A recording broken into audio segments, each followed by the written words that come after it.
Good evening, everyone. Welcome to the October 22nd, 2024 Planning Board meeting. I'd like to please start with the pledge.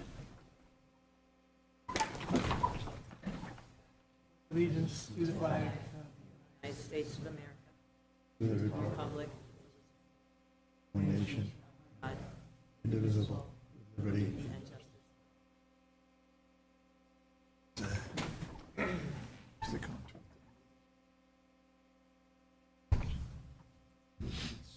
I'd like to start with some announcements. The emergency exits are to your left and right at the sides of the room. The restrooms are out back to the left through the double doors. Please be sure to sign the attendance sheet, which is on the back table, and there's some contact information, business cards there for the planning department if you need that. Also on the back table are a copy of any resolutions that we'll be reading tonight, along with a copy of the agenda. Please silence your cell phones for the meeting so you don't disturb those appearing before the board or those presenting. And please take all conversations amongst yourselves, if you have any need for that, out of the room and close the doors behind you so that does not disturb those presenting. We have one meeting minutes this evening for approval. That would be the May 29th minutes. I believe we were all there for that. So do I hear any, do we have any changes for Lisa? Then I'll entertain a motion to approve. Move. Ernie moves. Second. Joe seconds. All in favor? Aye.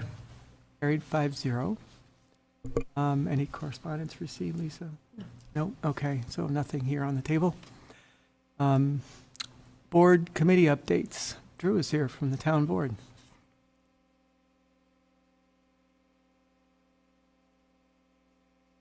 Good evening, Drew Kuzma, Victor Town Board. I was on vacation last week, so I was not present at the board meeting, but just a couple of updates from the town meeting last week. Superintendent Terranova from the school district gave a presentation on the capital project that they're proposing. I believe the vote is this Thursday. It's in the plus or minus $100 million project, and my understanding is a large chunk of it is not coming from local taxpayer dollars, but from some other funding sources. So for more information on that, certainly I'm very limited on my knowledge, but their website has all the information on that. Frank Pavia has transitioned to Barclay Damon, so he is no longer with Harris Beach. We have kept him on, though, as the town attorney in the same capacity that he functions currently. So under his new firm, he'll be representing us, and at a future point, he'll designate that second person that will attend on his behalf when he's not able to attend. That said, Harris Beach will continue to represent us on the EDPL matters, the eminent domain matters, certiorari matters, excuse me, not certiorari matters, HR, litigation for zoning. And then as well, we extended for 2 years the contracts that we have with Labella, Nixon Peabody, and Shalafo Law, who does our certiorari matters. The only, I think, other thing of interest would be that there was a public hearing set, which I believe will be next Monday, the 28th, for our special districts, the annual public hearing for sewer lighting and central water. All I have. Anything for Drew, town board? Questions? Great, thanks, Drew. Thank you. Appreciate it. Glad you're here. Keith Maynard, planning board update. Good evening, Keith Maynard, project manager for the town of Victor. Your next planning board meeting is Tuesday, November 12th at 7 p.m. First 3 items on the agenda are all public hearings. The first one's Postler and Jekyll expansion, which is a 51 Victor Heights Parkway. Applicant is requesting approval to construct a 20,000 square foot addition on the western side of the existing building. Second one is Storybrooke Farm Veterinary Hospital at 634 Rowley Road. Applicant is requesting approval to construct a 2,400 square foot expansion on their existing facility to provide additional space for patrons and staff. Third one is Vincent Minor Subdivision at 104 Baker Road. Applicant is requesting approval to subdivide a 20.414 acre parcel into 2 lots. Lot 1 will consist of the existing home and 18.345 acres, and Lot 2 will consist of 2.069 acres. Fourth item on the agenda is a sketch plan application for the Stover subdivision, which is on Benson Road. Applicant is requesting acknowledgement of a complete application for the subdivision of an 11.6 acre parcel into 3 residential lots. This is the first step of a major subdivision, and only acknowledgement of the complete application will be considered at this meeting. Next item is a final subdivision application for the Hardy subdivision, which is at 7590 North Road. Applicant is requesting approval for the subdivision of 36.3 acre parcel into 2 lots with the existing home located on Lot R1 and 9.585 acres, and Lot R1A consisting of the remaining 26.719 acres and a proposed residential home. And then the last item, other than any carryovers from tonight, is the final application for the Stonebrook subdivision. This is at 1403 East Victor Road. Applicant is requesting approval to create a clustered subdivision of 45 buildable lots on 100 acres in the town of Victor, with 15 plus acres in the town of Farmington, and a total of 115 acres. This would be section 1 of a 2-phase development. That is it, other than carryovers. Does anybody have any That's it? questions? There's no more? It's going to be fun, Joe. I know it will. Any questions for Keith?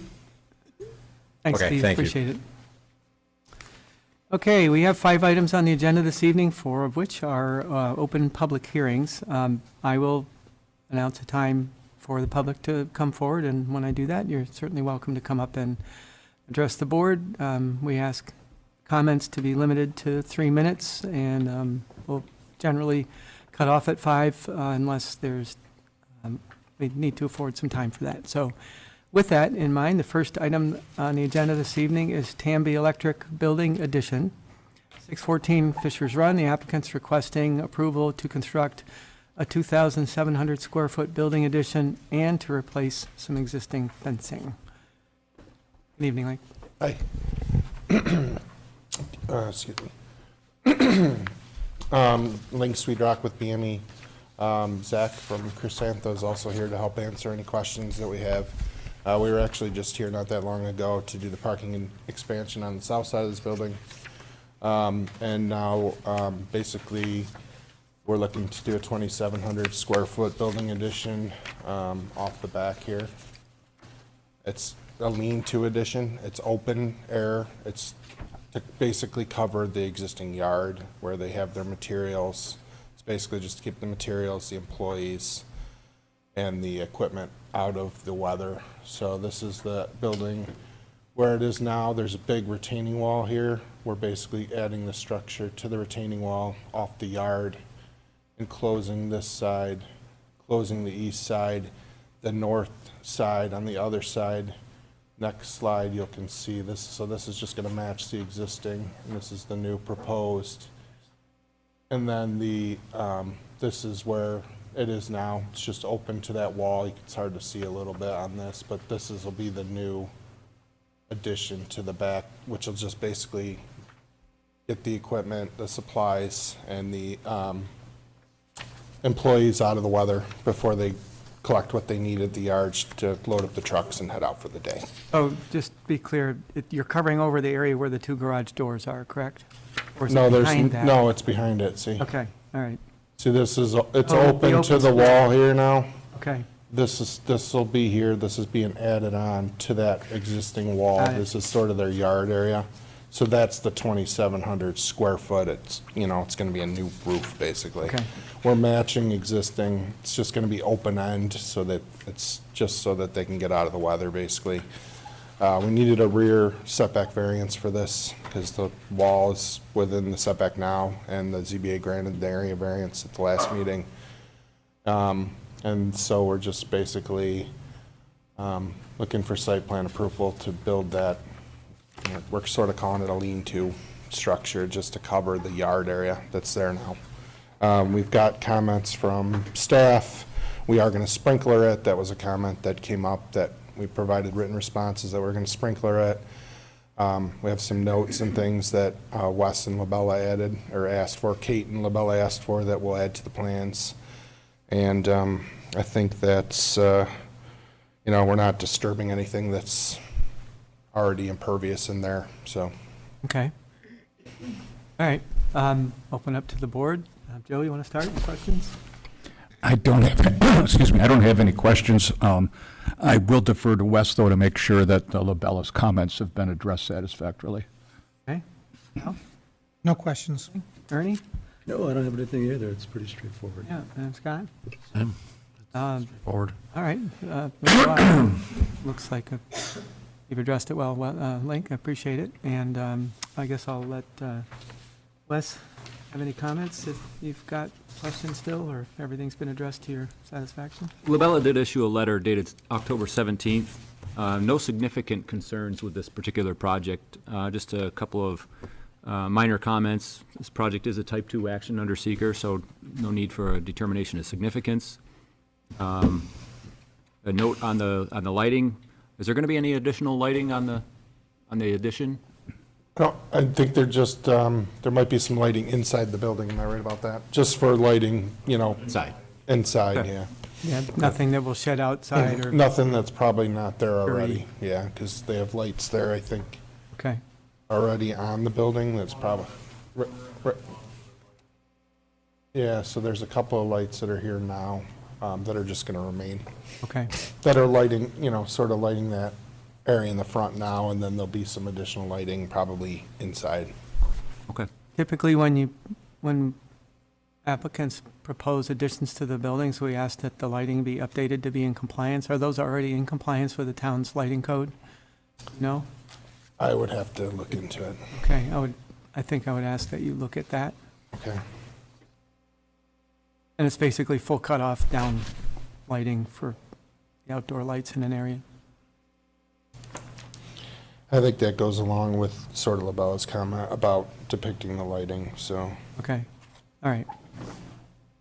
Anything else, Wes? No, other than that, there's no showstoppers for us, so Okay. nothing for them to address. All right, well, this is a open public hearing, so if there's anyone in the public that has a question about this application that would like to address the applicant or the board, now's the time. Seeing no one leaping to the podium, I will entertain a motion to close I'll the move. public hearing. Al moves. Second? Joe seconds. All in favor? Aye. Carried 5-0. Public hearing is now closed. So we do have a resolution for this application, if you guys are okay with advancing that.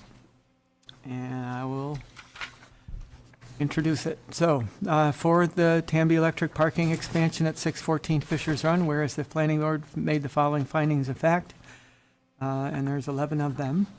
Now therefore be it resolved that the application of Tambi Electric Inc. site plan entitled Tambi Electric Building Addition, drawn by BME Associates dated September 17th, 2024, received by the planning board September 17th, 2024, planning board application number 25 SP 2024, be approved with the following conditions. Conditions that to be addressed prior to the chairman's signature on the site plan. Number 1 is standard. Number 2, that the comments in a letter dated October 17th from Labella Associates be addressed. Number 3, that the comments in a letter dated October 1st from the fire marshal be addressed. Ongoing conditions. Number 1 is standard. Number 2, that any exterior lighting be compliant to code and approved by the code enforcement officer. And number 3, that the building permit be obtained prior to the start of construction. And be it further resolved that the planning board secretary distribute the planning board's approval letter. So on that resolution, do I hear a motion for approval? Move. Ernie moves. Second. Al seconds. All in favor? Aye. Carried 5-0. Thank you. Welcome. Have a good night.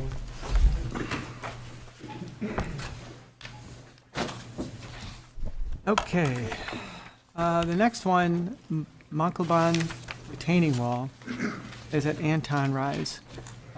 Just for the public's information, my company supplied the design for the retaining wall in question for the applicant's contractor.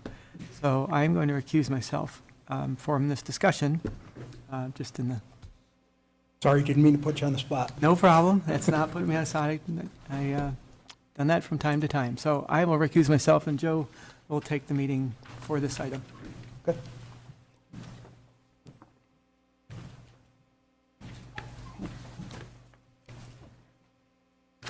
Aye. Hi, I'm Bill from Wayside Garden Center. We're here to to apply for a retaining wall on the back of the property to make it a safer slope and make it a little bit more usable. Will you give us an overview of your design considerations and how you go about building it, et cetera?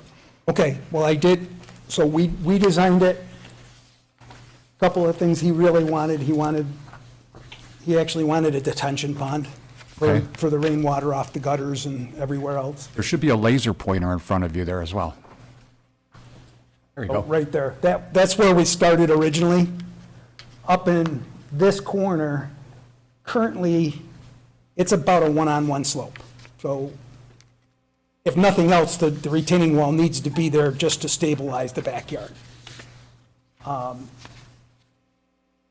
So we designed it, and then Fisher Associates put together the package that you all have, at least, a copy of. But the idea was to create a flat area on top, which is pretty much existing now, but to take that tip of the slope off and make it more usable below.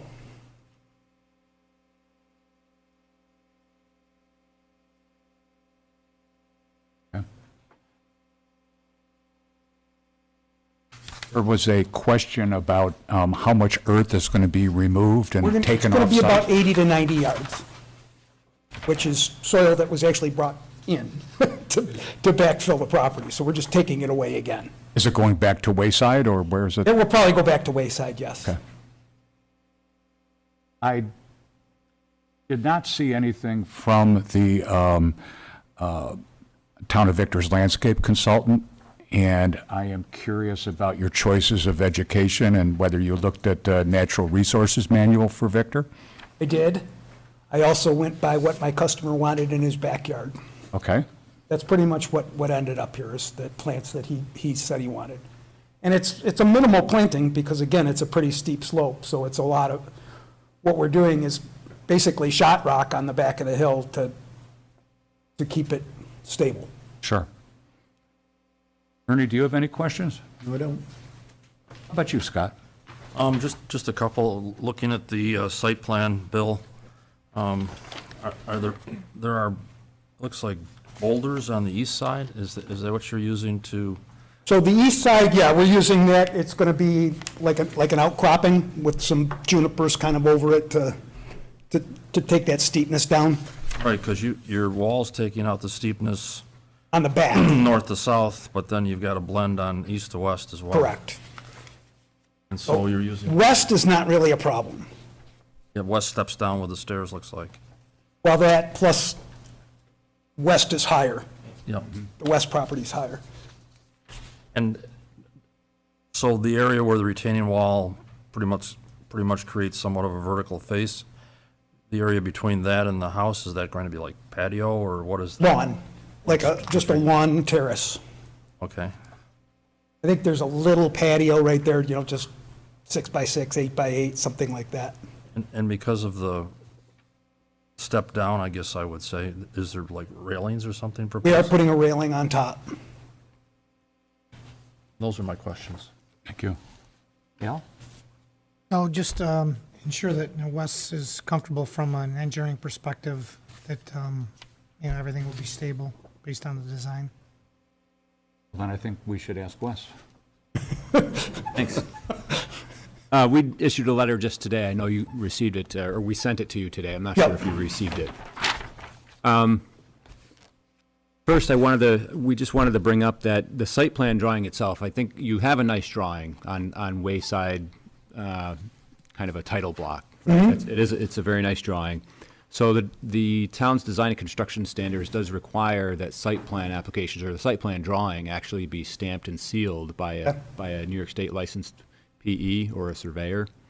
Landscape architect? Well, I don't think it mentions landscape architect, but there's a possibility that we could consider that. Okay, and that's my fault. I assumed that when I had Fisher do it, that when they gave you a 142-page report, that would suffice for a That- stamp. Yeah, that was a very substantial document. So There you go. that Thank you. there may be some potential there. Beyond that, I guess, is there any drainage, are there any drainage features that are going to be installed behind the wall? There is drainage behind the wall, again, that's in that document, Okay, but it'll also be tied into the downspout system going into the retainage pond. okay. Is that something that can be shown on the site plan? Yeah. That might be one of our suggestions, would be to include any of the drainage into the site plan drawing. Okay. And it does, there was a question about the overflow, and it is Yes. labeled right there in the corner. Yeah. So is there any possibility that the overflow would flow onto an adjoining property, or is it going to go south into the conservation Going to go easement? south into the conservation easement, Okay, okay, which is where it goes now. We're just hoping to keep it from pipes and more of a sheet flow. okay. And what's the timing for when the work is anticipated, or when is it desired to be done? Well, about 2 months ago? Yeah, I think we anticipate starting within a few weeks after approval, Okay, depending on when approval happens, or next spring. okay.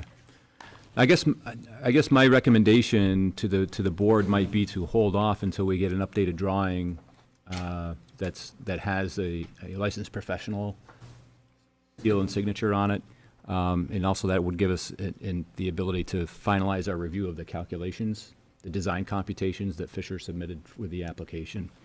That would be my recommendation. However, there is a draft resolution, should you decide you want to consider looking at that or moving on that tonight and making conditions relative to satisfying Labella's letter and Labella confirming that we're satisfied with the design. Let's hear from the public first, and then we'll bring that back to the board. This is a public hearing. Does anybody have comments or observations, things you'd like to say about this project?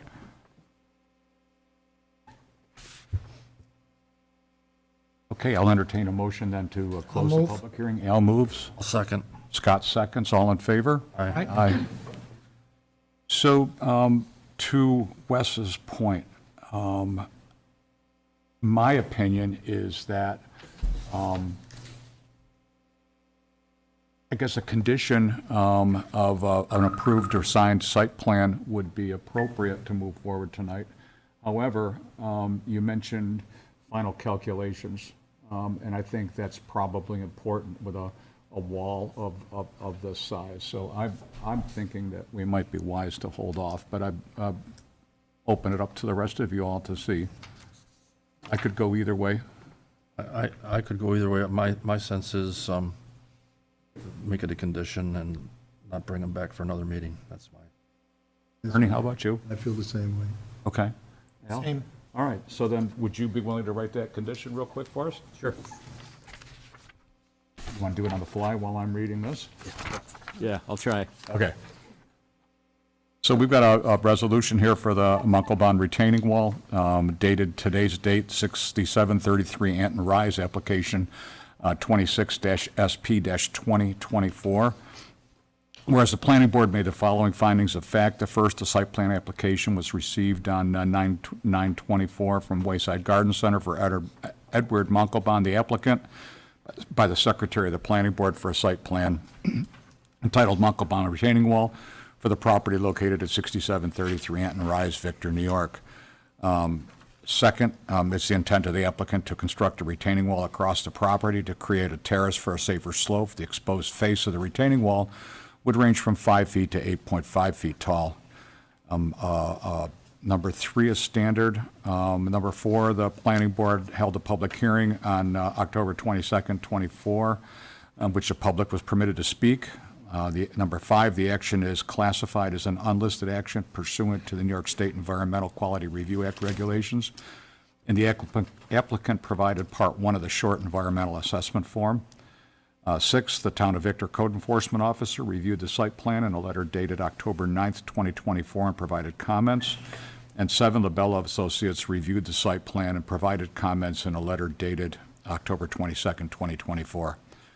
Whereas the Town of Victor Planning Board reviewed the unlisted action on October 22nd, 2024, and identified no significant impacts. Now therefore it be resolved that the project, Montalban retaining wall, will not have a significant impact on the environment, and that a negative declaration be prepared. Now therefore be it resolved that the application of Wayside Garden Center, site plan entitled Montalban retaining wall, drawn by Wayside Garden Center, dated June 17th, 2024, received by the Planning Board September 9th, 2024, Planning Board application number 26 SP 2024 be approved with the following conditions. Keep going. Yeah, and I don't think I need to write anything new, because number 3 here, conditions to be addressed prior to the signature of the site plan, that covers everything that we're talking Oh, about. very good. Very good, okay. So conditions to be addressed prior to the chairman's signature on the site plan is, first, that no signatures will be given on the plans until all legal and engineering fees have been paid as per fee reimbursement local law adopted November 25th, 1996, that the comments on a letter dated October 9th, 2024 from the code officer be addressed, and third, that the comments in a letter dated October 22nd, 2024 from LaBella Associates be addressed. And sidebar then, that would cover the Wes's comments for the final plan being signed off by the appropriate Design person. professional, yep. Design professional. And then ongoing conditions, that the site plan comply with the Town of Victor design and construction standards for land development, including Section 4. Second, all erosion and sediment control, best management practices shall be maintained until the project is complete and stabilized to protect neighboring properties. And third, that a building permit be obtained for the retaining wall prior to construction. And be it further resolved that the Planning Board Secretary distribute the Planning Board's approval letter. I'll entertain a motion. I'll move. Al? Second. Ernie, second. All in favor? Aye. It passed 4-0. Abstaining. Thank you. Thank you. Just, again, just checking, landscape architect or engineer? Let me confer with a few people here at the town hall, and then we can get the answer to you tomorrow. Okay, perfect. Okay. Thank you very much. Thank you. I know. Do you want this, sir?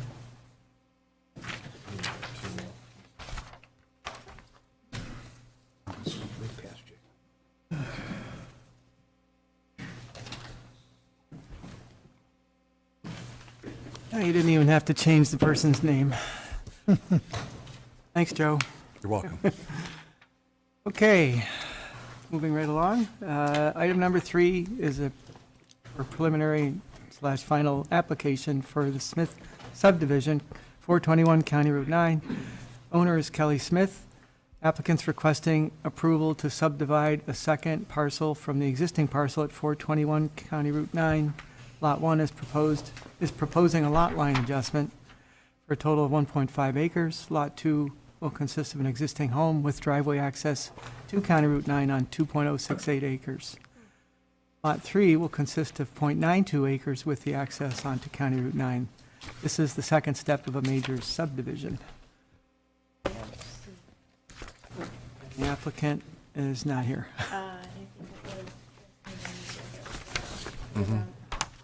Yeah, I know Anthony, I don't see him here. Well, if he shows up later in the meeting, we will come back to this.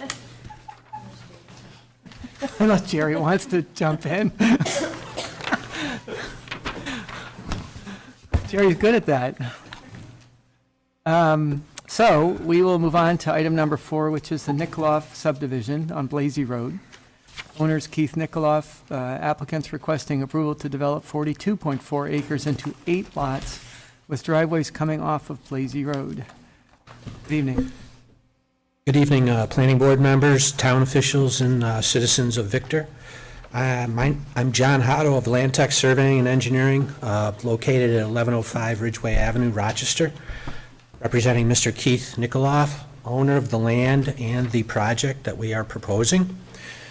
We are seeking preliminary site plan approvals for a 8-lot, single-family residential development on 42.4 acres on the west side of Blasey Road, bounded to the north by the town of Parenton and Monroe County, and on the west by Victor Egypt Road. At the southeast corner, we have White Brook, which is flowing to the northeast under Blasey Road. We are also bounded by a .8 acre wetland at the northeast corner, and a .4 acre wetland is found at the southeast corner as well. All of these wetlands add up to about 11 acres. None of it will be disturbed. There's a 7.6 acre wetland to the west end of the site by Victor Egypt Road. The soils are well drained on this property and have supported corn, hay, and soybean production for many years. The site generally drains to the east towards Blasey Road.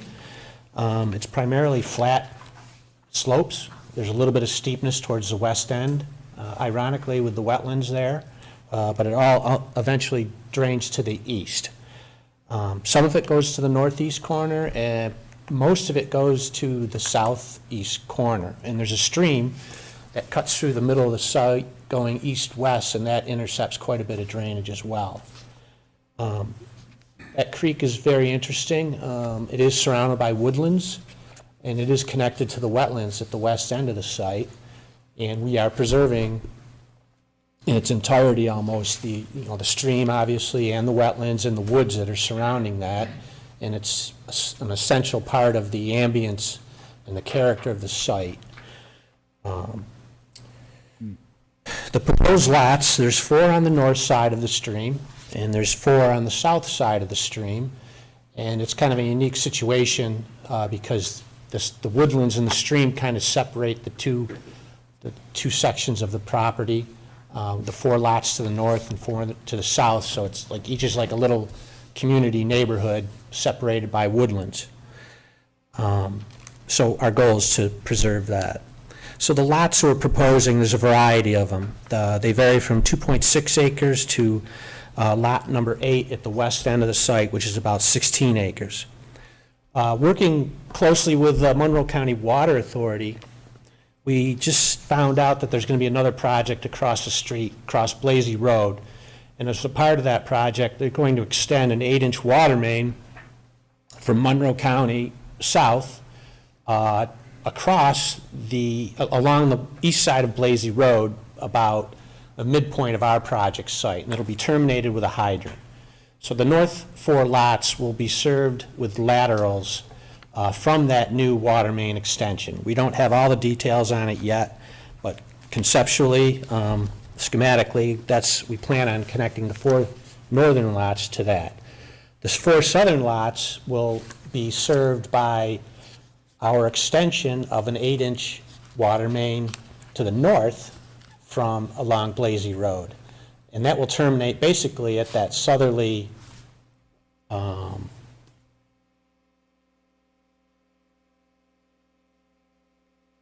about there, by that driveway. So we initially proposed 8-inch water mains coming back to this lot 8 and these 2 houses back here. We discovered that the Water Authority would not like to do that. They do not want to take those in dedication.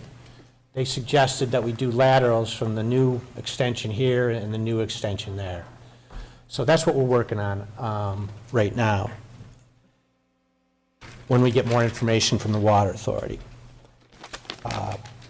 So each lot will have probably a 1-inch or 1.5-inch polyethylene service pipe, and there'll be a curb box at the right-of-way with a meter tile at the road as well for access. So that's our standard idea for that.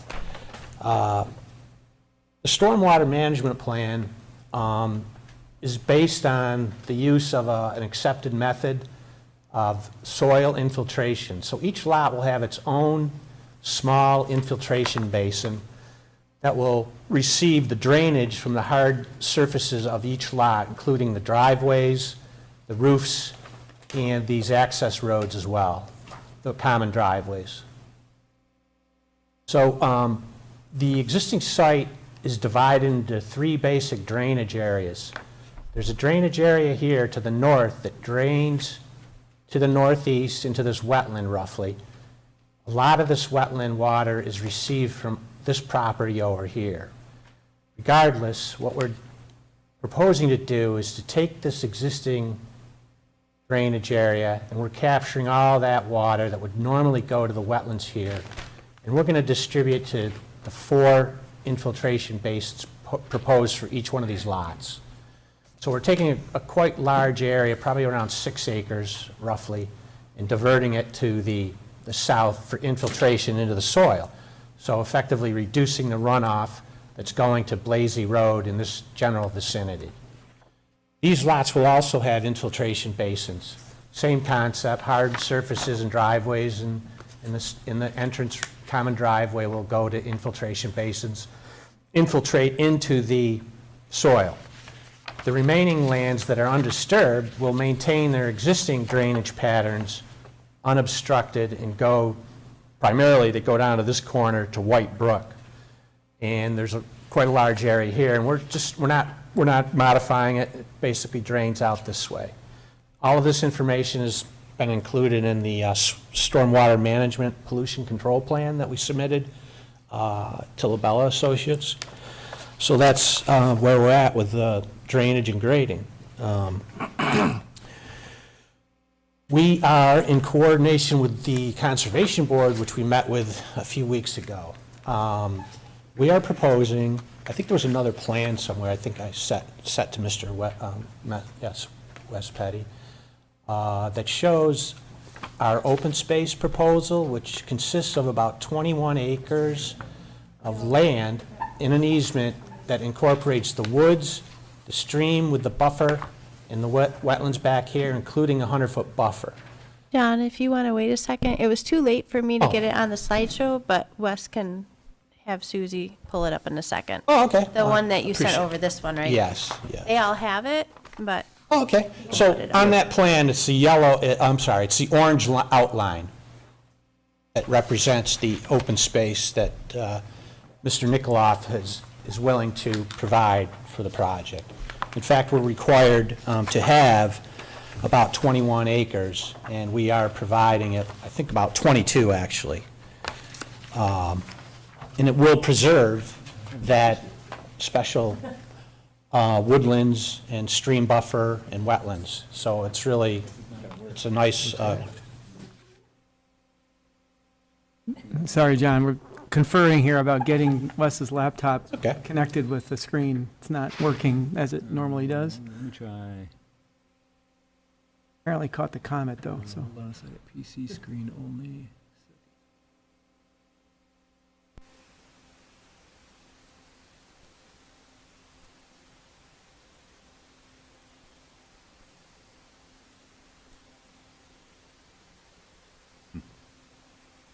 You do intermission entertainment?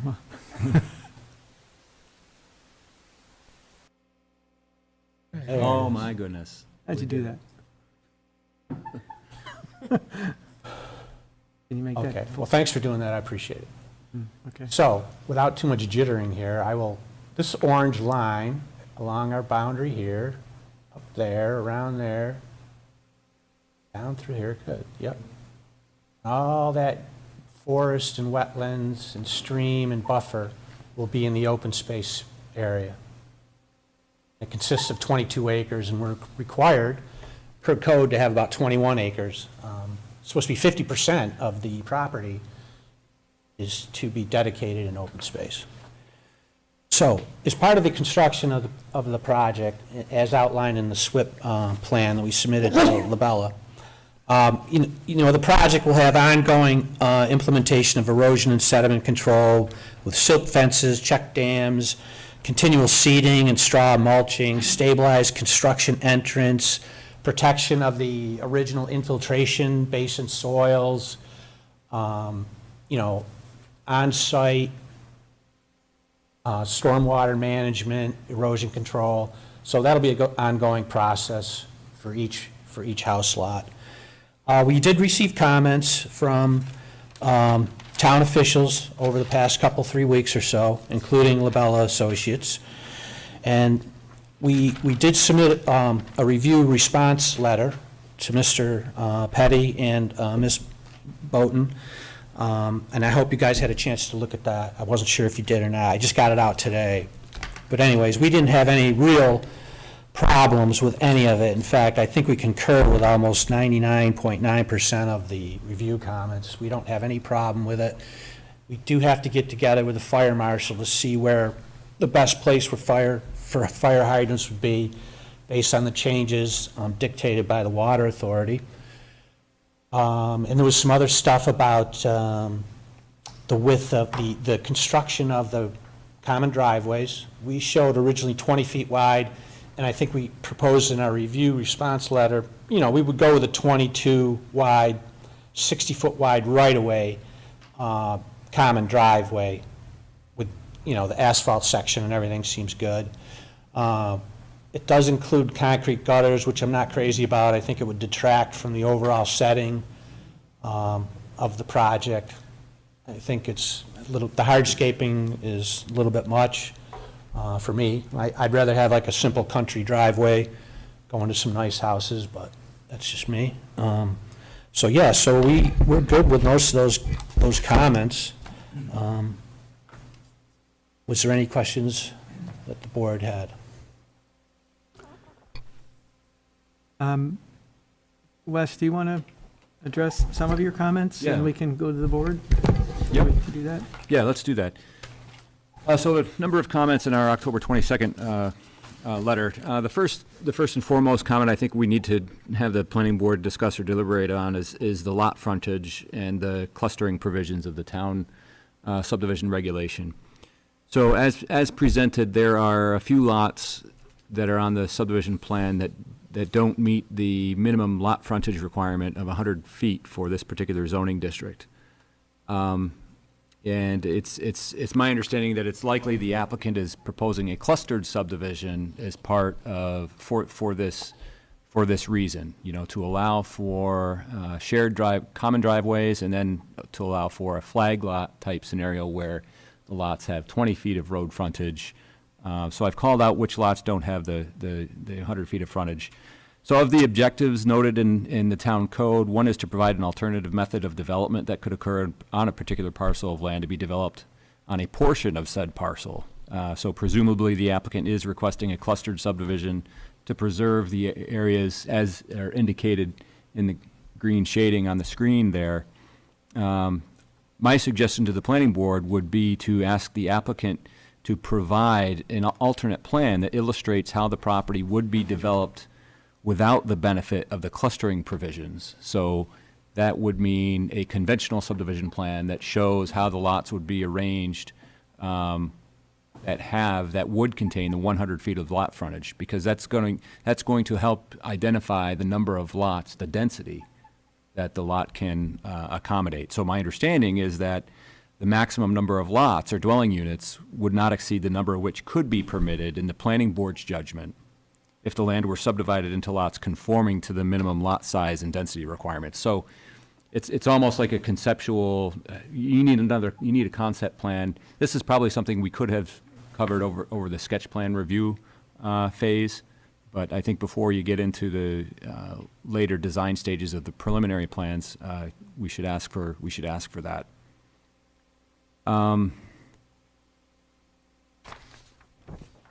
So the common driveway, right? As we know, the town's design and construction standards requires that 3 or more lots be served by a drive or road or access way that meets the design and construction standards for dedicated roads and streets. In this particular case, they're showing common driveways, and common driveways are allowed, but not allowed to serve more than 3 lots. So they're asking for 2 waivers here. Right? A waiver in both instances for the 4 lots, kind of grouped together there. So that's a waiver that the planning board would need to consider, and whether or not you want to provide that waiver in these 2 instances. Let's see. We're going to need, for the common driveways, regardless of how many lots they serve, whether they be 3 or 4, we will want to see reciprocal easements and maintenance agreements as part of the requirement from the design and construction standards. And there may also be some design changes to the layout that you see here based on the septic system comments that we've got for the applicant. There's some horizontal separation distances between infiltration areas and septic leach lines that the applicant's going to need to address. And also, we need to confirm whether or not some of these systems will be alternative systems as opposed to conventional septic systems, because the information that we have seems to point to some mound systems. And also some refinement of the stormwater pollution prevention plan. We'll want the applicant to address those particular comments. So that's kind of it for me right now. I don't want to go into too much depth, but there's some conversation that I think needs to be had with regard to density and the common driveways. Okay, so let's unpack a few of those. You may have a question. May I speak? Sorry, John. Yeah, the cluster development situation. We're not, I mean, it's not a classic cluster development, and it's a little bit unique, but we believe that these lots, even though they're, we have to have some frontage, but we believe these lots are very ecologically compatible with the existing site boundary and resources on the property. It's my understanding, and I'm not an expert at cluster stuff or the Town of Victor codes, but it does say that for this zoning district, for residential, the density is supposed to be 0.33 units per acre. So if the whole thing is 42, just mathematically, that would allow 14 lots. So, putting 14 lots on here, to me, I would have to cut into open space and stuff. It would just be very congested. I think the density here is very nice and very appealing in terms of exterior approaches to the property and for the people that are going to be living here. So mathematically, it would be 14 lots, and we're proposing 8. Now, I don't know what the other parameters are within that cluster thing. I mean, it's pretty complicated to So me. you're absolutely right in terms of the density allowed for the bulk of the size of the parcel. You're spot on. I don't disagree with you there. Okay. So for the clustering provisions, because so much of the site is characterized by the wetland and the uniqueness of the amount of lot frontage that you have on the public roadway. If each lot is going to have 100 feet of frontage, we would need to see how that lays out in terms of, can you get 8 lots? If you can, then I think that's fine. 8 conventional lots? Yeah. Yeah. Can you design a project that has 8 conventional lots that meets all of the dimensional requirements of the zoning?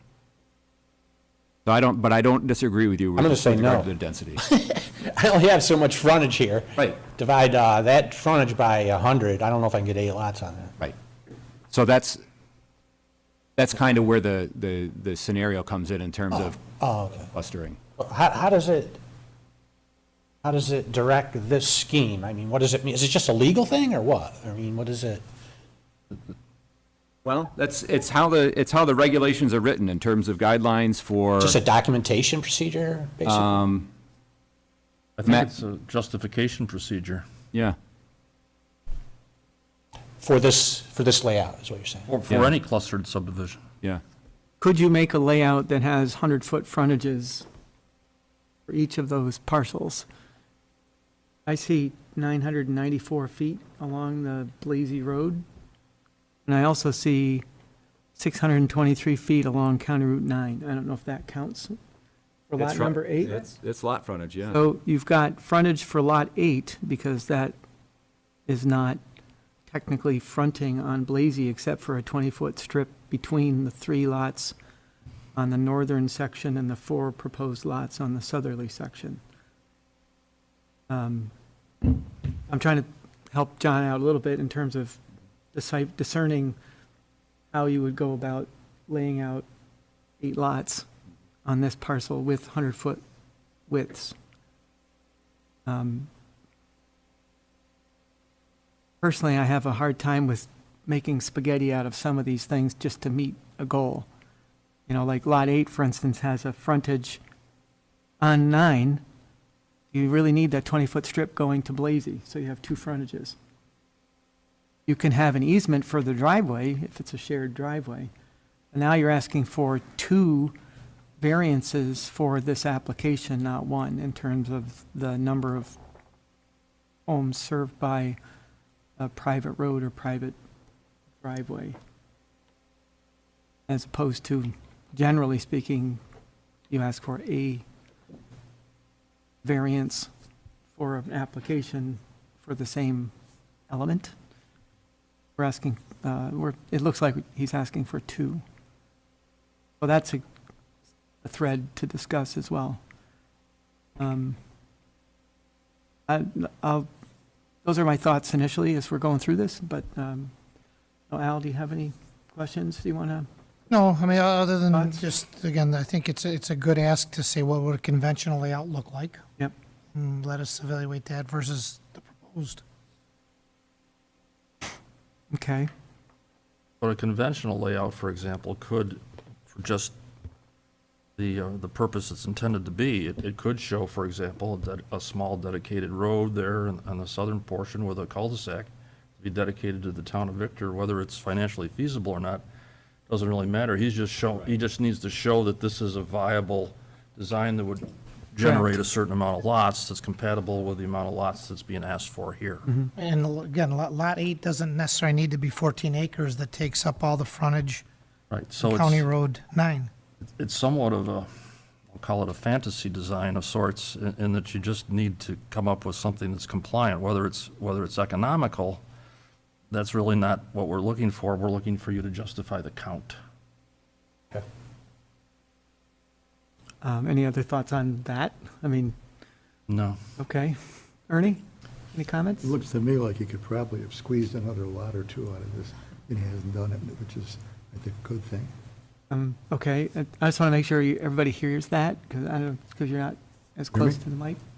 Everybody hear what Ernie just asked? I didn't hear. Joe didn't hear. All right, so say it again, Ernie. I said, looking at this plan, it seems to me they could have squeezed another lot or 2 in if they wanted to, and they haven't done it, which I think is a good thing. And I don't have a problem with as it's presented. Okay, so the fact that they'd be requesting 2 variances to the 4-lot, Yeah. to allowing more than 3 lots per driveway, Well, this is a huge parcel. yeah. Okay. Just saying about the wetlands, and, those are areas you can't physically develop. Right. So that, I think, further bolsters the reduction in lot number for this application, because you really can't put 14 lots on here, because there's no place to put them because of all the wetlands. So it makes sense to step back as much as you've done. We're just trying to look at geometrically, I guess, and how this all fits together and whether it makes sense to justify this. So, Ernie, any other thoughts or questions? No, that's the only comment I have. Okay, Al Nothing else. and Joe? I have some questions about the green space. Okay, sure.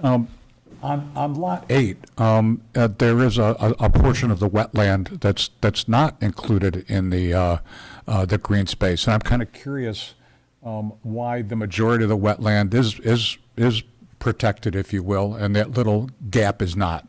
Which area you The referring to? unshaded area The white up above space? there. Yeah, Yeah, right that there. area there. You can see the wetland there to the Yeah, left. here's the Yeah, right there. wetland, that fuzzy area, right? That's included. That's just like a field area. Oh, okay. Yeah, it's just open field. That's, I thought it's it- within a 100-foot buffer of the wetlands. Okay. And it's a field, and that is included in the open space calculation. Okay.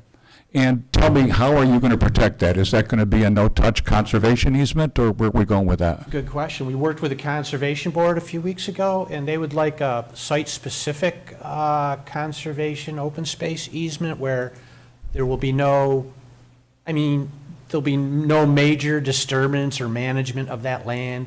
It'll just be like left wild, basically. And it needs to be delineated by like something that the town accepts. We were thinking like boulders or something that's immovable to delineate these edges. But in general, the edge of the woodlands is the boundary, and that's kind of how I derive this overall parcel of space. It would have to be pretty specific, because homeowners typically then will be using that for grass clippings and their dirt bikes. So we would like to see, I Hate think, that, yeah, I agree. specifics spelled out on the conservation easements as part of the, Yeah, in fact, the boilerplate typical description that you're talking about is pretty elaborate and specific of what the people can do and cannot do. And the one we decided upon was the most restrictive. I mean, you can't go in there mowing trails and chopping down trees and stuff like that, you know? okay. Anything else, Joe? Well, the marking is interesting as well, too, because it needs to be not only, we've allowed boulders and Yeah, it's a different things. natural, Yep, absolutely. Because we've got some straight lines on some of the boundaries, but we got some real curvy lines there yeah, on others. that's which are- something that may want to refine for the final is, Okay. what it follows a particular wetland boundary line, I think, Buffer, yeah, correct? buffer. Buffer, so may have to do some geometric straightening or something just to minimize how much, but that's a detail, I think. So,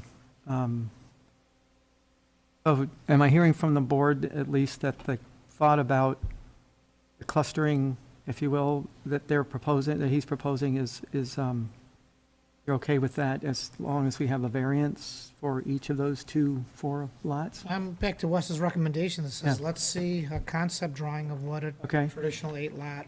I'm just looking to, Compliant yeah, layout would once look we get like. that, then, Yeah. that approach.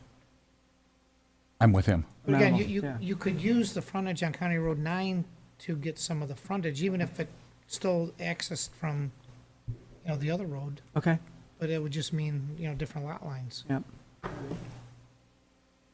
Okay, Wes, any other thoughts or comments? I'm going to give the public an opportunity as well, so, No, not right at this point. okay.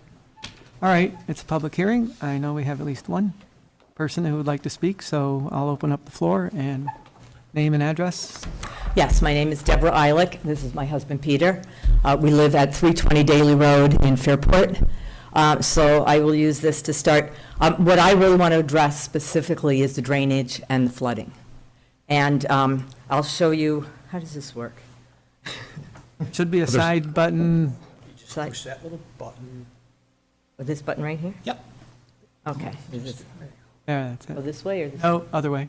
You don't want it in your eyes. Sorry. There you go. So, right there, this is Daly, this is Blasey, and then right here is delineation Monroe County, that's Daly Road. Our property runs here and this way. So interestingly enough, we have 12 acres. We are abutting, we're kitty corner to Keith's property, and we're north of the other proposed development or lot. Right now, I've been told it's only one house, but I don't believe them. So anyway, we live in that corner lot. And what I sent a letter, I don't know if everybody got it, I have a copy if anybody would like a copy of the letter. Was that the letter for sketch when you sent it in? This is the letter that was, I sent it in about 6 weeks ago. Yeah, Yeah, they got that in their sketch application packet. Okay. So, living in this property, we've been here for 45 years. We have experienced flooding on the property a number of times. So what I can say is I know the FEMA maps say that it's a 1% chance of flooding every year. I can tell you that it's flooded at least a dozen times in the past 45 years. The drainage is terrible. Everything flows, again, I'll try using this thing again. Everything flows from this property over this way and up this way. White Brook is here, and there's drainage ditches, or tributaries, I guess you'd call them, that run along here, that runs across here, over to our property line, all the way out and back to White Brook and to a pond that we have back there. And in the years that we've lived there, it has flooded, and I mean flooded, with at least this much water on the road and over the road at least a dozen times. I brought... Sorry, I didn't mean to interrupt, but when you say flooded over the road, is it at where the culvert is under the road, it floods? Is that the low point? It's over the road. Yeah, but It gets so full. where the culvert is, it gets above the culvert and over the road right at that point. And continues all the way up. So I brought, if this is important, because it's a lot of water. And we can talk about concepts and what it should look like, but the reality of what happens, we live that. The last time that we had a flood, in 2021, it took out part of our driveway. Okay, that's pretty fast-running water, and it runs pretty deep. So we've got the water that's coming from that, and it doesn't flow from that northwest property. It flows from the property that they're looking to develop. And I have videos that I would love for you guys to take a look at, because this is, again, this is reality. This is not a concept. And it's really, really important when you see how much water flows through here. There's a drainage ditch on the east side of Blasey. Wes is bringing up the aerial Okay. next to your parcel. Could you point to where your house is on this aerial? Is that your Can you house see right that? there? Yes. Okay. That's our house. So the drainage comes, again, this thing doesn't work for me. It comes from here. Very little comes from here. It comes from here. It goes over the road. It's supposed to go under the road, but usually it goes over the road. And again, it doesn't happen every year, but it happens. I've got videos from 2019 and from 2021. So it flows up here, and then there's a tributary that comes along here. And White Brook flows, we have a little pond here, and White Brook flows through here, okay? So all of this water comes here, goes down here, floods our backyard completely, floods not only our property, but the property where they're now building a driveway right past our house, 50 feet from our house. And that all floods. And so the bottom line is, if you put 8 houses on that property that we're conceptually saying is a good idea or will work, the reality is that now you're going to have asphalt, now you're going to have houses with basements, you're going to have raised septics, all taking away from the water, the land that supposedly is, seeping up this water when it rains. So you've got less property now to absorb that water, which in my mind means more flooding is going to come our way when the rains come. So we can certainly let the applicant's engineer address that. I know that on the plan we're looking at, there's infiltration basins at each one of those parcels. I'm not saying it handles it or not. I'd like to hear that from their engineer, Mr. Hotto. So we can touch on that as well. Okay. If the board recalls, the application on Blasey Road right for this lot, which I think you referred to yes, as additional. they're building the culvert driveway. that goes across the road, snakes through the property, and then outlets to your property.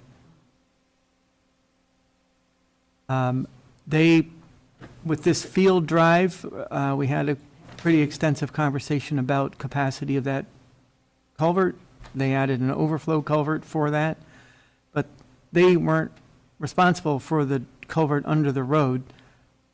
My question at the time was, what's that culvert's capacity and is it overflowing? I don't think I necessarily got that answered, but it sounds like if it's under capacity and the road is overtopping, that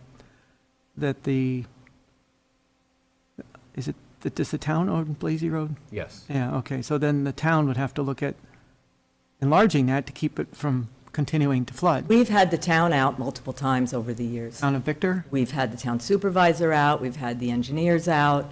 Nobody's been able to figure out how to get it to stop. I'm just kind of speculating, not being in your position, of course, I'm sorry. But, so if that were enlarged, that would allow more water through during a flood event, flowing through this parcel, then it gets to your property. What happens after that? I don't know. I'd be interested to see I've got videos. where that creek, well, I know what happens on your property based on what you're describing, but is there something further downstream that's restricting outlet from your property? Well, it's White Brook, Yeah.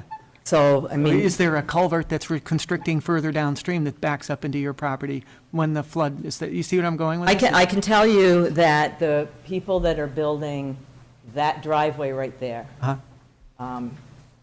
have put in, or supposed to be putting in, additional culverts, Second pipe, yes. right?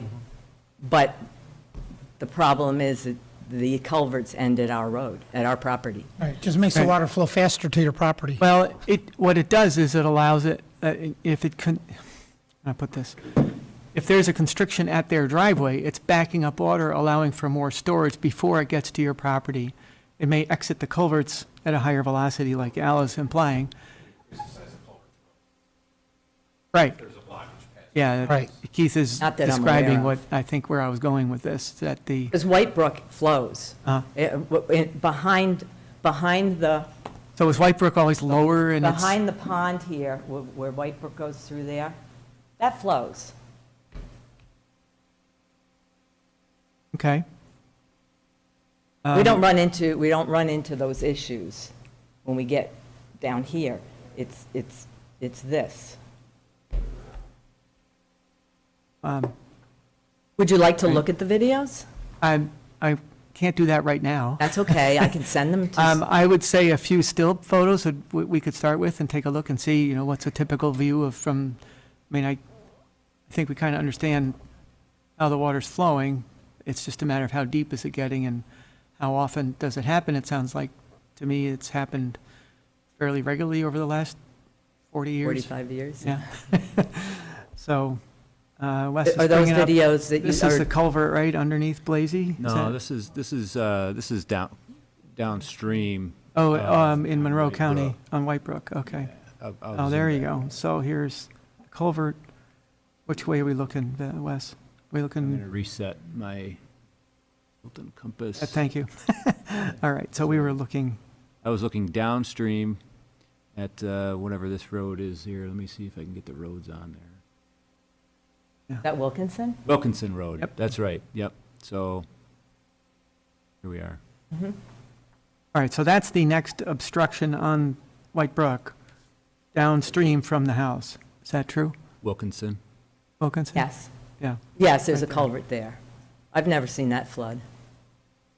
So it flows from your property towards Wilkinson pretty well, it sounds like. It stays within the banks? Yeah, And it stays within the banks behind our house there. I'm looking for anecdotal, you don't, it's not a, so, just trying to understand the dynamics of the water flow through this area. Sorry, I'm playing with my engineer hat, so.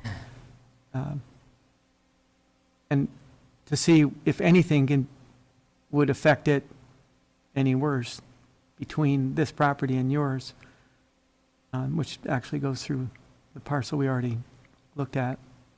Well, what's happened is it has gotten worse over the years as more buildings have gone up. So you have to think about cobblestone was built.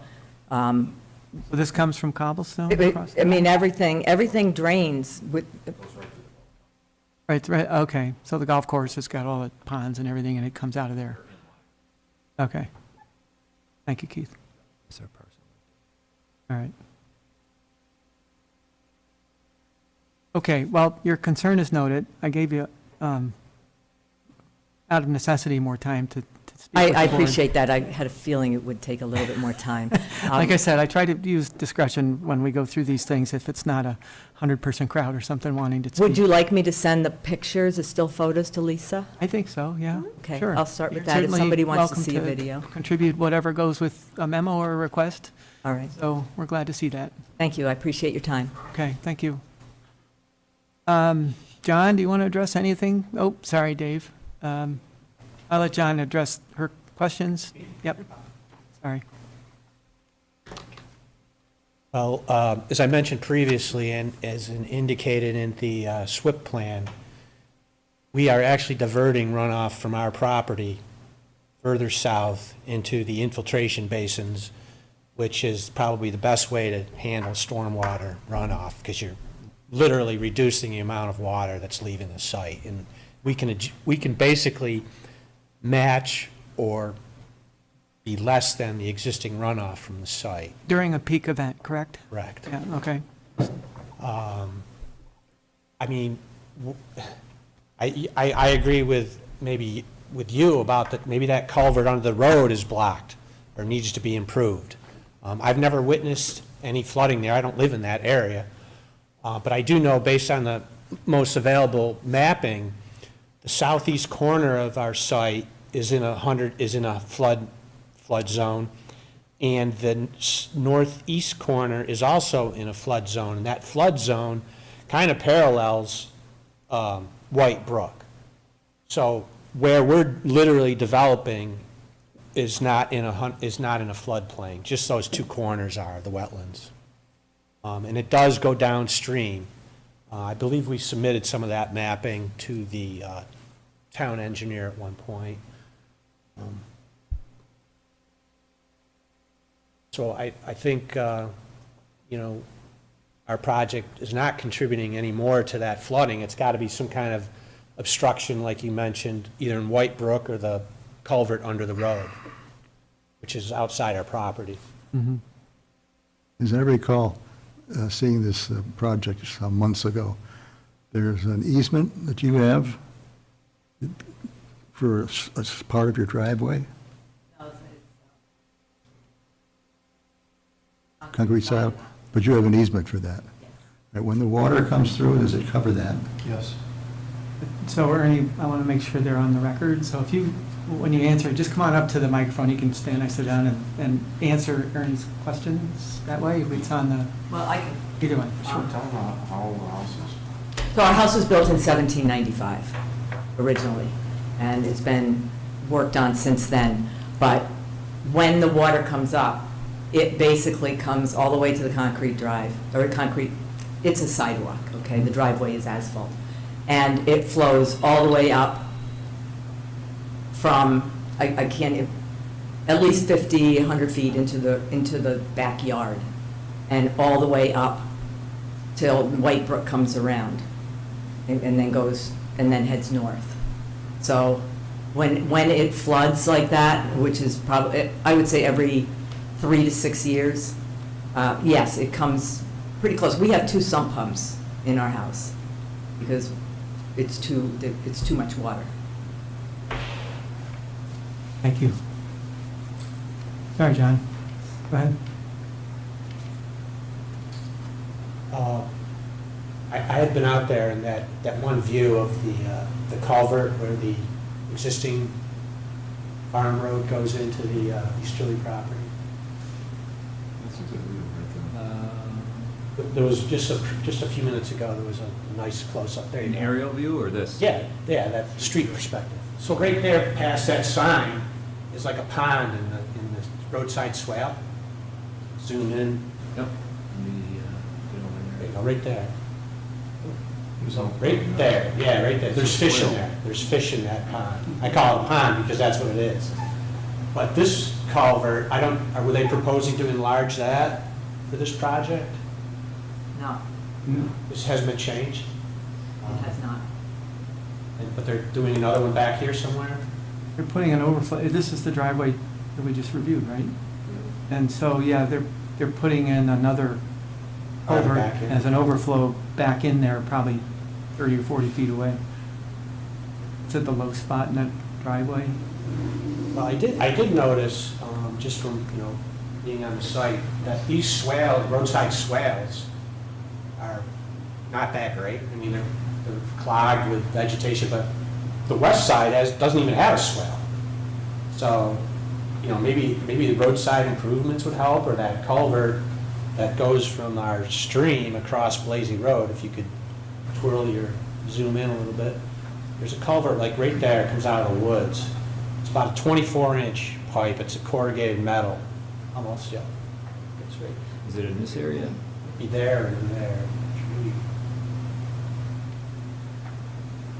I can tell you exactly where they are. It's tucked in that other way. Yeah, there's nothing on this side, it's like absolutely nothing. Right about a little clearer.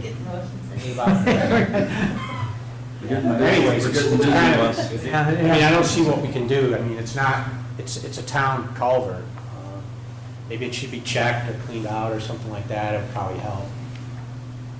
Is that where the road floods over? Is that culvert? I think it. Barrington doesn't do anything downstream. Right. All we're doing is sending more water in. Yeah, right, We're right. not doing anything Yeah. to that culvert. Correct. The culvert, yeah, I was getting dizzy too. But the culvert, there's one that's right at the end of our driveway that goes across into Keith's property, okay? From the east side to the west side. And then further down, if you look at the house on the 127 Blazy Road, that house, there's another culvert that runs east and west there. And it has a tributary that goes back to White Brook. So there's two culverts from from one side of the road to the other. And they're not clogged. They're not. And that's not a pond, that's a swale, and there's usually enough little water in there that there's a bunch of little tiny fish about this big in there.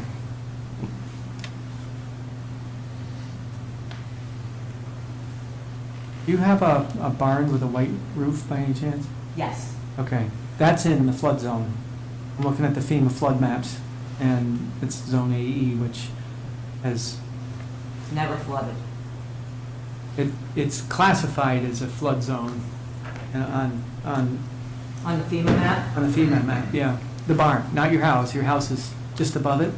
So I understand your concern about flooding. I don't know what, if anything, Town of Victor can do or the applicant can do to mitigate any of that. So let's take this conversation off, let the engineers deal with it at the moment, and we can revisit it as we continue this. But I'd like to hear some opinions on how, if anything, this can be addressed other than what they've already done. So I have an idea. Scott's got an idea? Well, I'm just listening to everybody speak. This reminds me of other public hearings we've had where the subject hasn't been drainage, but it's been traffic. And we talk about traffic, and we get reports from the residents that the traffic is this way, the traffic is that way. You get dizzy looking around, screen on where the traffic is. But I think quite often when we have those situations, we ask the town's engineer to take a look at it from their perspective and bring in their expertise. And I think this situation on the topic of drainage warrants such a treatment. So my recommendation would be to have our engineer take a look at the situation from not only the micro, if you will, of this project, but also maybe a little more of the macro, to see what the residents are talking about. See if there's something that can be done in the design of these residential properties that could benefit the neighbors. Okay. Yeah, well, Labella, we can do that. That's, part of our job, so. Well, I'll yeah, talk that's with kind of how I Mary. see it. Yeah. Okay. And we gotta evaluate the project under seeker too, so. Right.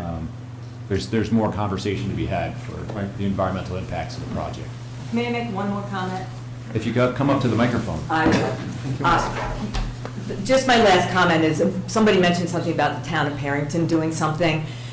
All of this water flows from Victor. Okay, so there's nothing the town of Parrington can do. Everything has to come from Victor, because literally the water. Keith, come on up. It's drowned downstream, just like with any of the creeks. Keith, up to the mic. Thanks. If it looks like a lot of wooded section, if there's any kind of blockage from the wooded section, if there's any kind of thing that needs to be cleaned out, if any of the culverts in the roads downstream are undersized, as any engineer will tell you, there could be several pinch points downstream, which are naturally, no matter how much water gets sent at it, gonna back it up. So if no one has looked at downstream, I'm not an engineer, but I was a stormwater guy for 5 years here, that'd be the first place I would look, Okay. personally. And I guess the question that the applicant is trying to resolve is, are they throwing more water off of their property with this development than is currently happening right now? So I think that's a question that also needs to be addressed by LaBella, and I think we'll move forward with that. So, this is a public hearing. I'd like to move on with other applicants, and are there any other public comment? I think Dave was ready to come up and ask a question.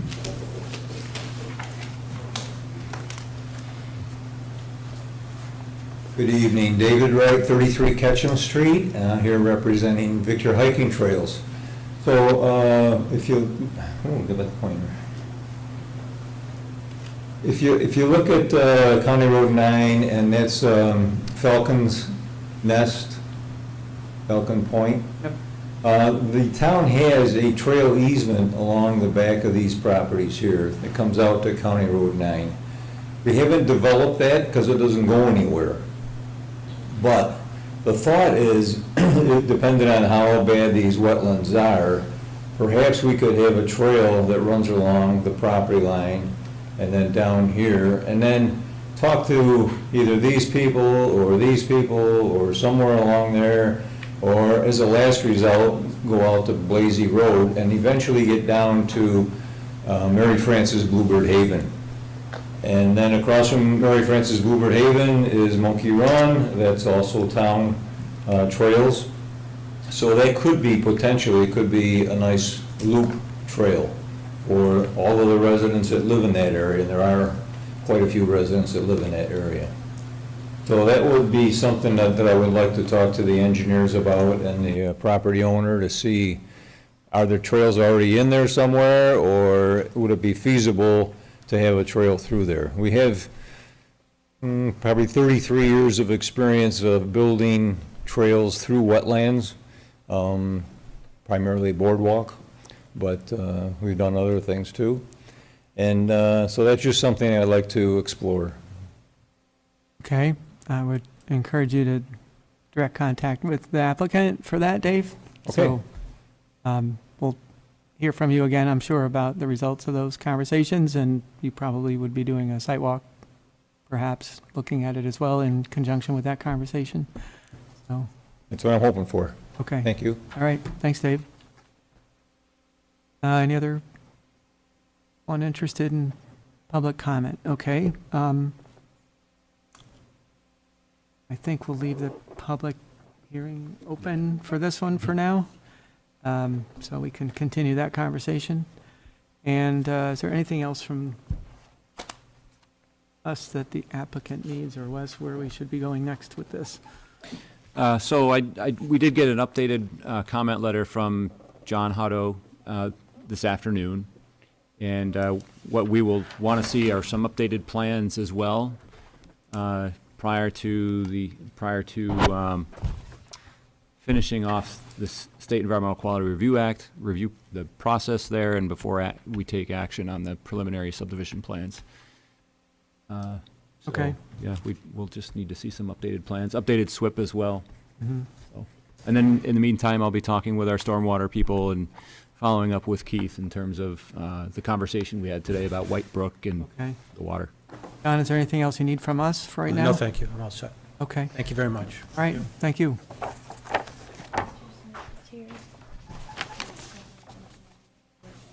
Sure. There was confusion on who was coming. So I'm going to step back to item number 3, Smith subdivision. What happened to that? I understand he's here. So this is 421 County Route 9. owners Kelly Smith, applicants requesting approval to subdivide a second parcel from the existing parcel at 421 County Route 9. Lot 1 is proposing a lot line adjustment for a total of 1.5 acres. Lot 2 consists of the existing home with driveway access to County Route 9 on 2 acres. Lot 3 consists of 0.92 acres access on County Route 9. This is the second step of a major subdivision, and this is an open public hearing. Good evening. It's going to switch to your map in a Okay, second. with my apologies, I was told by our attorney I did not need to be here tonight, so I do apologize for being Okay, late. well, we obviously have some time, so, or, Appreciate your patience. the last one was pretty long, but, good evening. Good evening, thank you. I'm not exactly sure what you want from me, but Well, I'm happy to provide.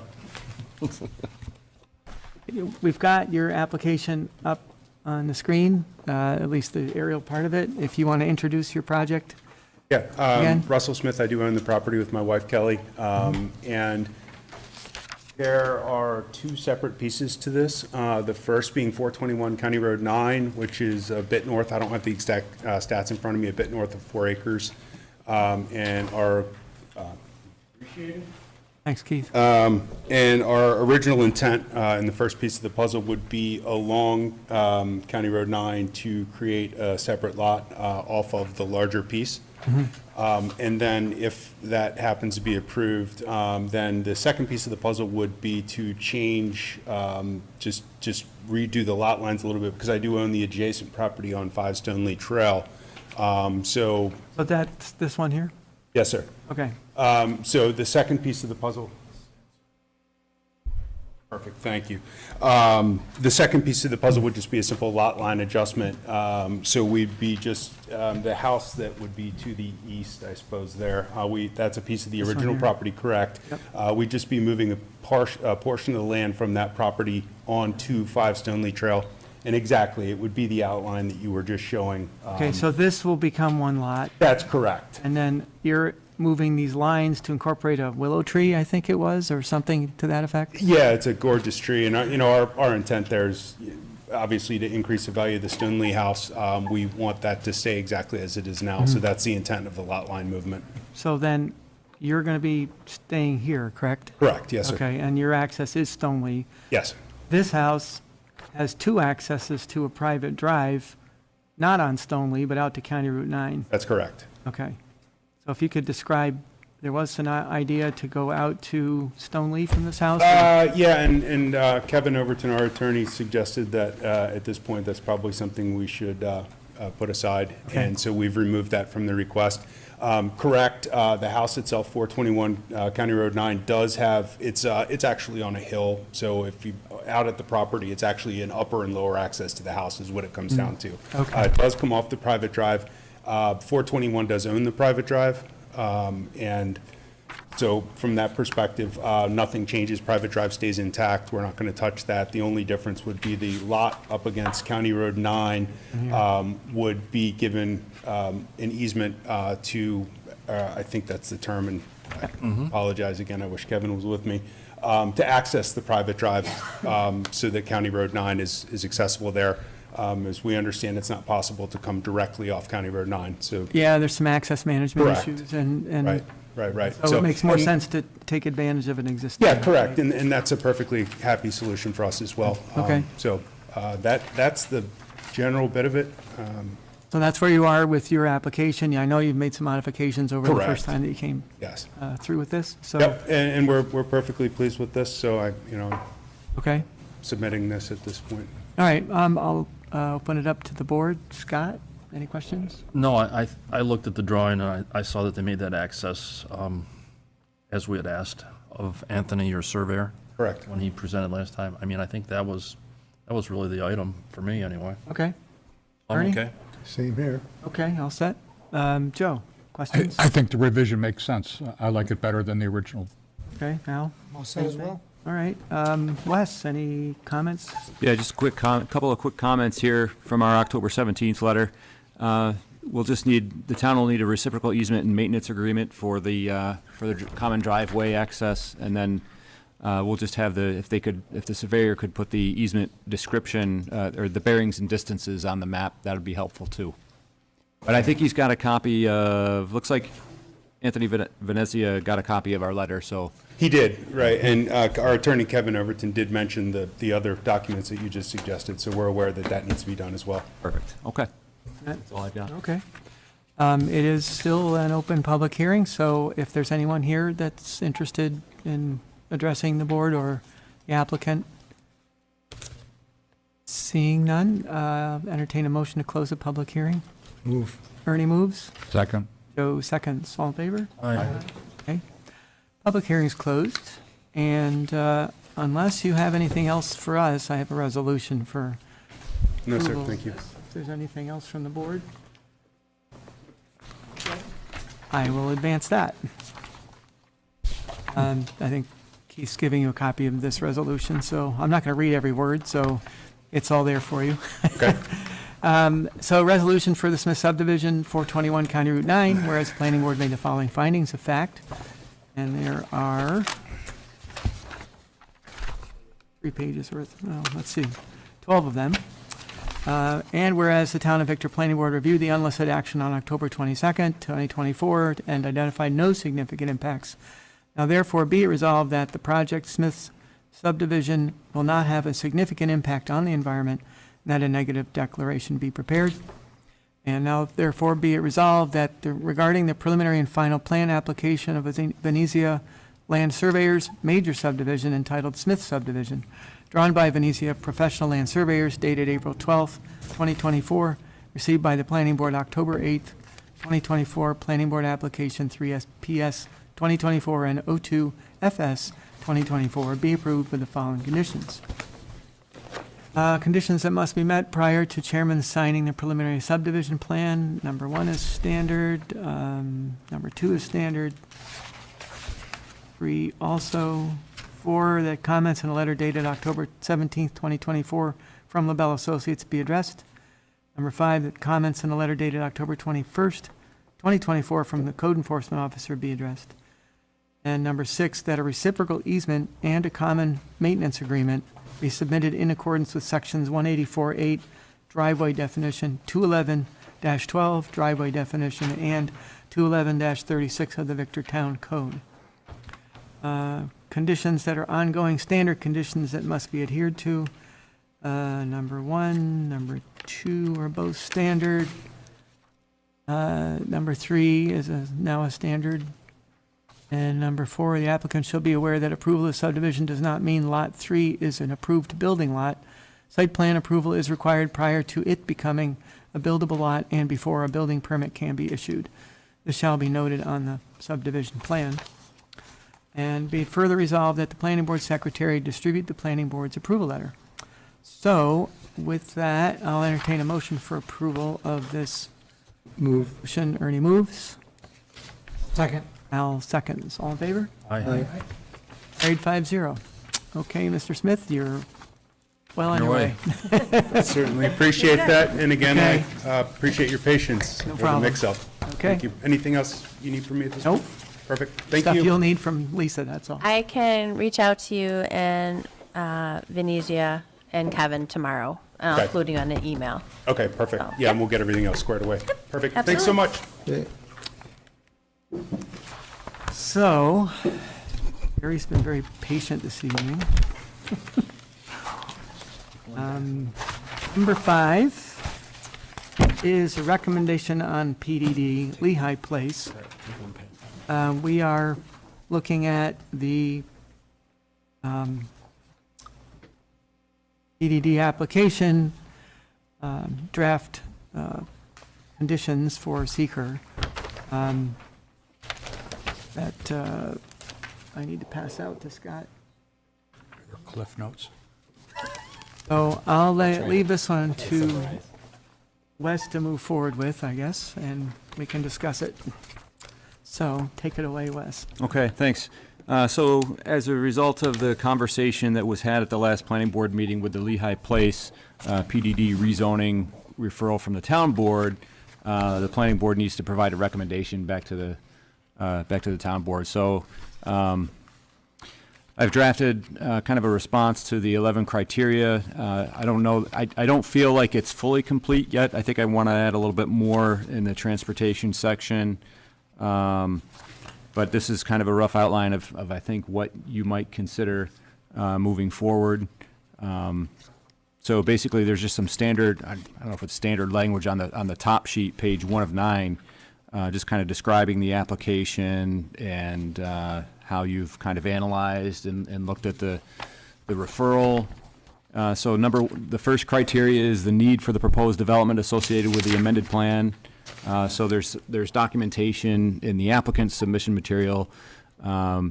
They submitted a market assessment that indicates there's a combined occupancy rate of 99.1% in the 13 conventional rental housing projects that they surveyed.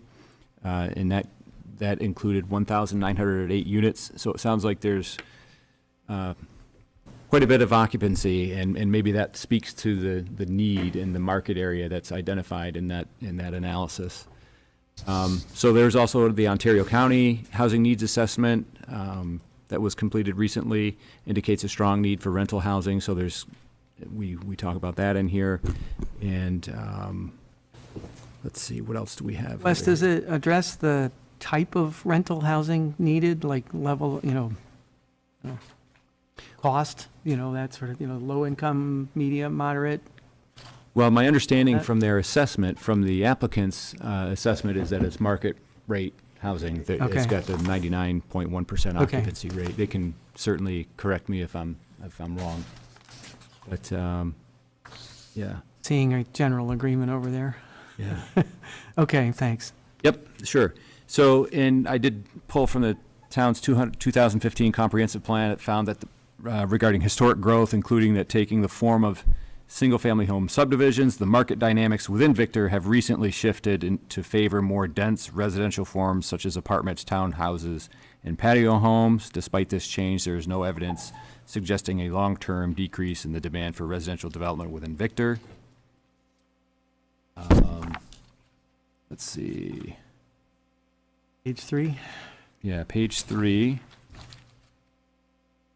So I've kind of talked in here a little bit about the incentive zoning that's described in the town's code, and that incentive zoning can be utilized to award a density bonus to developers proposing development in a parcel located in an area within which density increases would be acceptable, in offsetting reduction in density elsewhere in the community where a lower density of development would be preferred, or payment to the town in lieu thereof of a sum to be determined by the board. So it doesn't look like the applicant is proposing to do any type of incentive zoning, as it's basically the PDD. Planned Development District proposal. So, number 2, in what respects the plan is or is not consistent with the stated purposes of the Planned Development District? Also, let me know if are you interested in going through this word for word now here at the desk, or? I think a good overview of this, Wes, will help us understand the flavor of the document you're presenting, give us a chance to review this at home more focused. Okay, that sounds. Rather than take it to. I like that idea. Time at this point. So as we know, the purpose of the Planned Development District is to provide for a means of developing those land areas within the community considered appropriate for new residential, recreational, commercial, or industrial, or satisfactory combination of these uses. So I've indicated here that the project is somewhat consistent with the purposes of the PDD, and as it's basically a residential PDD. And while the PDD regulations allow for the single-use PDD, the planning board would prefer that the planned development districts combine a mix of uses in the appropriate locations. However, this preference does not negate the planning board's general support for the proposed project. So when you say mixed use, it's more than residential or Yes. multi? Yes, more than just residential. Okay, thanks. Okay, the proposal does constitute an alternative to single-family housing within close proximity to commercial and business areas and the interstate roadways. Let's see. so if we go to number 3, the extent to which the plan departs from the zoning regulations formally applicable to the property in question. The property is currently zoned in the town's, is classified in the town's light industrial zoning district. So the proposed use would not be allowable in the light industrial zoning district. And let's see, open space, the town code generally requires major residential subdivisions to have a minimum 50% open space. As you know, industrial uses are required to have 35% open space. The current preliminary development plan suggests a minimum of 35% green space. However, about 50% of the project, or maybe even a little bit more than 50% of the project, would be retained as kind of open space.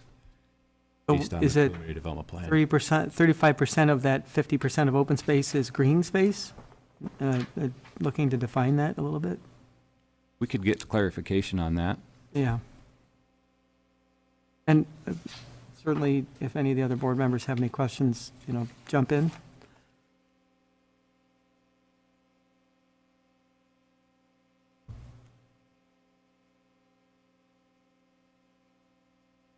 Because we're playing with percentages here, and I want to make sure what percent of what we're talking about. Okay. So, thank you. Okay, and we did reference here about Chapter 4 in the town's comp plan, the anticipated build-out, and it is recommended that the anticipated build-out, as presently estimated, be adopted as the target size, and at the same time, the growth management program should not strictly preclude all actions that could be expected to increase the anticipated build-out. Instead, the program should require close monitoring of the build-out estimate and careful consideration and management of any actions that would, through rezoning or some other approval, potentially increase density so as to also inflate the anticipated build-out. So then there's a table below that talks about or describes the allowable uses in each of the zoning districts. So for what you see there in light industrial, those types of uses are allowed, and then the proposed Lehigh Place PDD, the proposal is just strictly for the apartments and multiple dwellings and no other uses. Okay, that was on the bottom of page 4. Now going to Yep.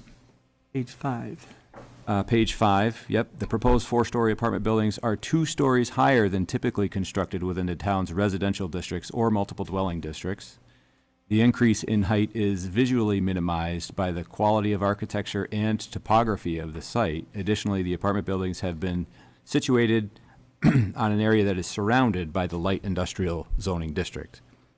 Wes, I got a formatting question. Oh, okay. So the town board is looking for us to give a recommendation or not. So for each of these 11 criteria, would it be useful to have like a summary paragraph at the bottom actually indicating that this is a summary? So for instance, in this section 3 on page 5, the last paragraph appears to be a pretty decent summary of the thoughts, whereas some of the previous ones may not have been as clear where the planning board stands on that. Yes. Yep, we can do that. So a couple of sentences or a paragraph on summarizing the different thoughts within that item. And I get what you're saying, I'm following, but I think just for clarification purposes, it would be useful. Okay. That's a good idea. Thanks. Okay, the proposed density would be approximately 10.9 units per acre. As a result, the PD constitutes a significant departure from the existing zoning regs with regard to allowable uses. However, as the applicant contends, the proposed project may appear to be a less intensive use than a light industrial use. Number 4, the existing character of the neighborhood and relationship beneficial or adverse to the proposed development to this neighborhood. While the current proposal would appear to be less intensive with respect to traffic, residential land uses can have greater impacts on schools, emergency services, and other community resources. The project parcel is vacant industrially zoned land situated on a town roadway surrounded by commercial, industrial, and educational land uses. Let's see. We can do a little summarization there as well.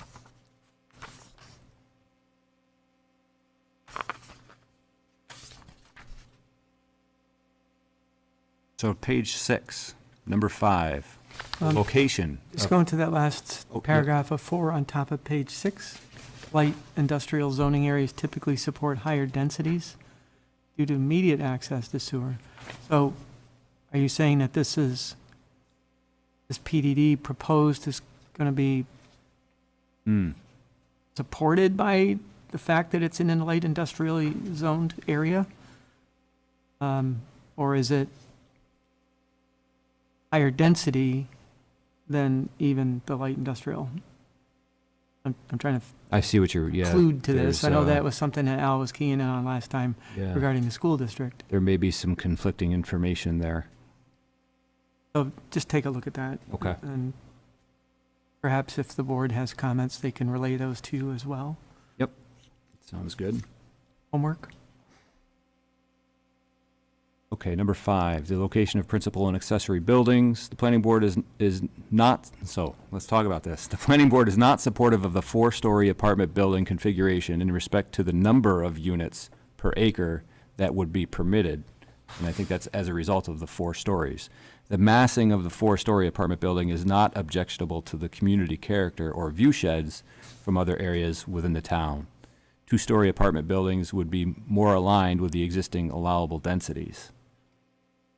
Figures depicting vantage points from adjacent and nearby properties are included in the PDD application submission that outline existing structure heights, proposed structure heights, sizes, and location relationships. Visual and aesthetic analysis of the proposed project from various spots around the development indicate minimal visibility for the 4-story buildings. Is this accurate? Is this an accurate reflection of how the planning board feels? In terms of density? It's reflective of my, I have a little bit of a challenge with only going to 2 stories. Because I think we do need moderately affordable apartments in town. So maybe also, Joe, right, Huh? you can go 12 listening. stories and they could be $5,000 a month apartments. Correct. So I Well, don't that's think that true. this number of apartments indicates the cost. Well, I'm trying to figure out where this fits in, so, good point. and so the density conversation also may be more appropriate elsewhere rather than in number 5, because number 5 is talking about the Didn't we buildings approve kind of more than a physical. 2-story building over on Main Street Fishers?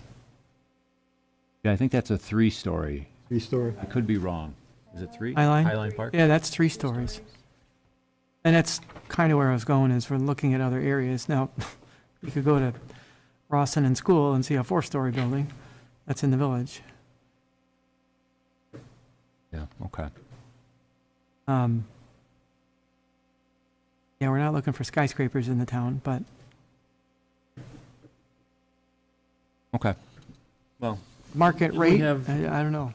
Didn't we also have a density discussion on the PDD that we did across from the Drumlins? I know that was proposed originally as some sort of a subdivision. That was kind of driving our density discussion, but, The number of homes that they were Yeah. proposing, or Right. townhomes, yeah.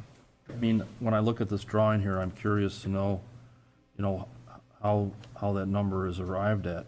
It seems to me that that's the most they can fit on that size piece of property and still maintain some level of green space. So I think that's definitely a maximum ask right there before us, but I'm just curious how we come up with, and maybe we'll do the same thing that we did before, back and forth quite a bit on just the whole density component to this.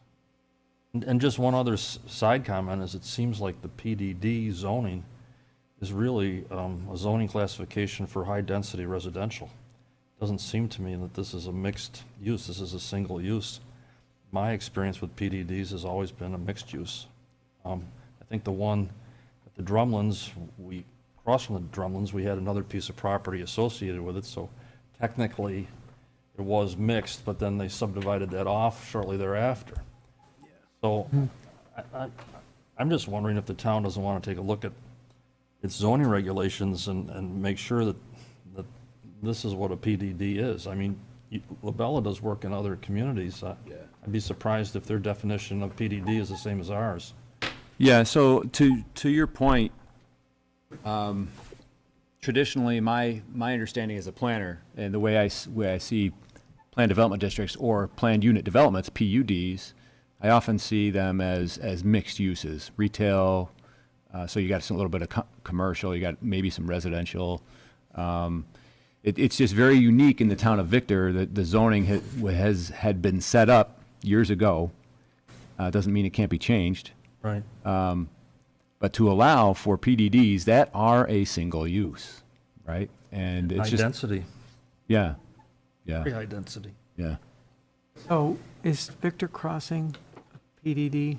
Was that, I can't recall, it's been so long. That Walmart, that whole development, Benderson's development. No, I don't think I think that's a commercial That's zoning commercially district. zoned district, Yeah. okay. I'm trying to think of where there was a PDD in the commercials districts. Eastgate, that's Benderson's also. High Point, yeah, High Point. Okay, yeah, historic High Point, yeah. Retail Okay, yeah, and. retail, you got offices. Yep. And ultimately residential for what were townhouses turned into apartments, turned into, we're not sure yet. So, So Eastgate Square, the location of the distillery, right? So that is Right, that is a PDD, but it's largely commercial. Even the restaurant, I guess, is also commercial, but you've got Then you got office retail stores, and then you got, oh yeah, there is an office building there too. Right. That's right. that's a mixed use. Yep. That makes sense to me. Yeah. But I just think that the PDD, as we've seen it applied, including here, just is a ticket to high-density residential. Yeah, if you let the PDD be only a single zoning, A higher density than otherwise would be afforded through multi-dwelling. multi-dwelling. So they could have rezoned this plot to be multi-dwelling, correct? And then what would the limits be on that? There are two-story limitations and 35-foot height maximum limitations, and then multiple dwelling district. Okay, So so, did the town consider this, the town board, when they proposed making it a PDD? I think they addressed get that the far in? applicant's approach to the project as a PDD. Well, I think, again, that's the stage we're at right now, right? They Yeah. are still considering this application and looking for planning board input. All right. I think this is a good discussion right here. I don't know if the town board had the same discussion. I mean, if you called this a PDD, would that include the entire development of all the commercial and the educational office type stuff? Or is this being pieced off as its own PDD? This is being pieced off. Right. I'm saying they could have at some point in the past created a PDD with all of this stuff and then say, oh, well, we can also have residential within this zoning area, and this parcel is where we would put it. But that's not what we're talking about, so, Yeah. yeah. So, all good comments. Okay. Number 6, the provision for pedestrian circulation and open space in the planned development district. So there is pedestrian circulation for residents with internal sidewalks and connection to the highly utilized Auburn Trail, as well as, I don't think there's a direct connection to the Lehigh Trail, but those two trails do intersect at some point. So before you go forward, Jerry has stepped up to the microphone. I'm here as a resource because you have mentioned what did the town board see or not see, and we were there. I don't know if you were at some Okay. or most of the meetings. It was not a, let's take in the applicant's application, send it to the planning board.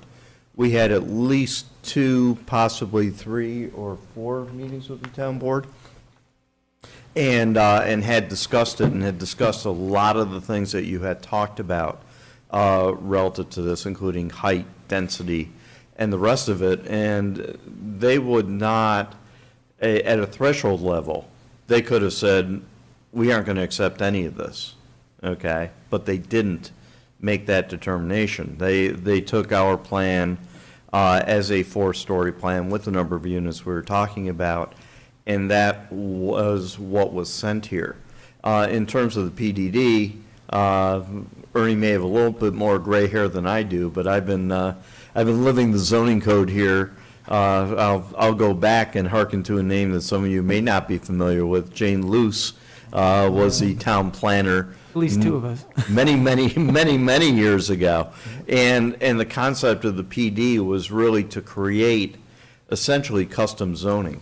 And to say, okay, there are certain zoning projects that we will entertain that we want to grab a hold of a little bit more and perhaps have a little bit more control than going in to the multiple dwelling district, for example. And you rightfully point out, under the multiple dwelling district, we're limited to 2 stories, so you have density limitation. There are all sorts of limitations that are there. Which isn't necessarily bad. I understand. And the PD concept initially, and this is back in the 80s now, 1980s, thank you. Really meant to give the town board a little bit more say and be able to customize things as opposed to the general district. So I just wanted to add that for a little bit of color. Obviously, we haven't reviewed this either, so we would obviously at some point like to provide some additional commentary and input. It's pretty obvious you aren't going to be making a decision on this tonight. Correct. But it's certainly your prerogative to offer more Yeah. defense, if you will, or at least commentary on But I don't the think background. that's necessary at this point, Joe. No. I mean, we're not having a debate on this, we're just trying to get through Correct, Russ's. yeah. No, No, I think I- that Jerry was adding to our conversation a minute ago about PDDs. So, Yeah, I'm not looking to debate. I'm not looking to debate the issue of whether density is appropriate, school district impact's appropriate, any of that stuff. I am solely talking about the historic, Give us how to historical get, perspective. Yeah. how we got to PDDs in the first place. Now we can move on. Yeah. And at the same time, what the town board may or may not have said, if that's, because that was a question which was raised by board members. What did the town there board was do? some speculation on it, yes, so I appreciate Yeah. your filling in some extra information, so. So I'll just stand up here Thanks for because I'm that. tired We'll- of sitting down, We'll okay? move forward, I think some of us are ready to do that, so Until I'm recognized, I won't speak again. you can have a seat if you like. I've been sitting all day. Okay, that's fine. Okay, Wes, take it away. Sure, number 7. Joe? Question? Oh, no, I was saying number 10. Oh, number 10. He's really skipping ahead. No, I read it. Number 7, traffic circulation features within the site, including the amount of, location of, and access to automobile parking. Traffic circulation features are substantial with multiple points of access for automobile parking, both covered and uncovered, as well as excellent traffic distribution with Victor Heights Parkway, providing 2 points of access to New York State Route 251.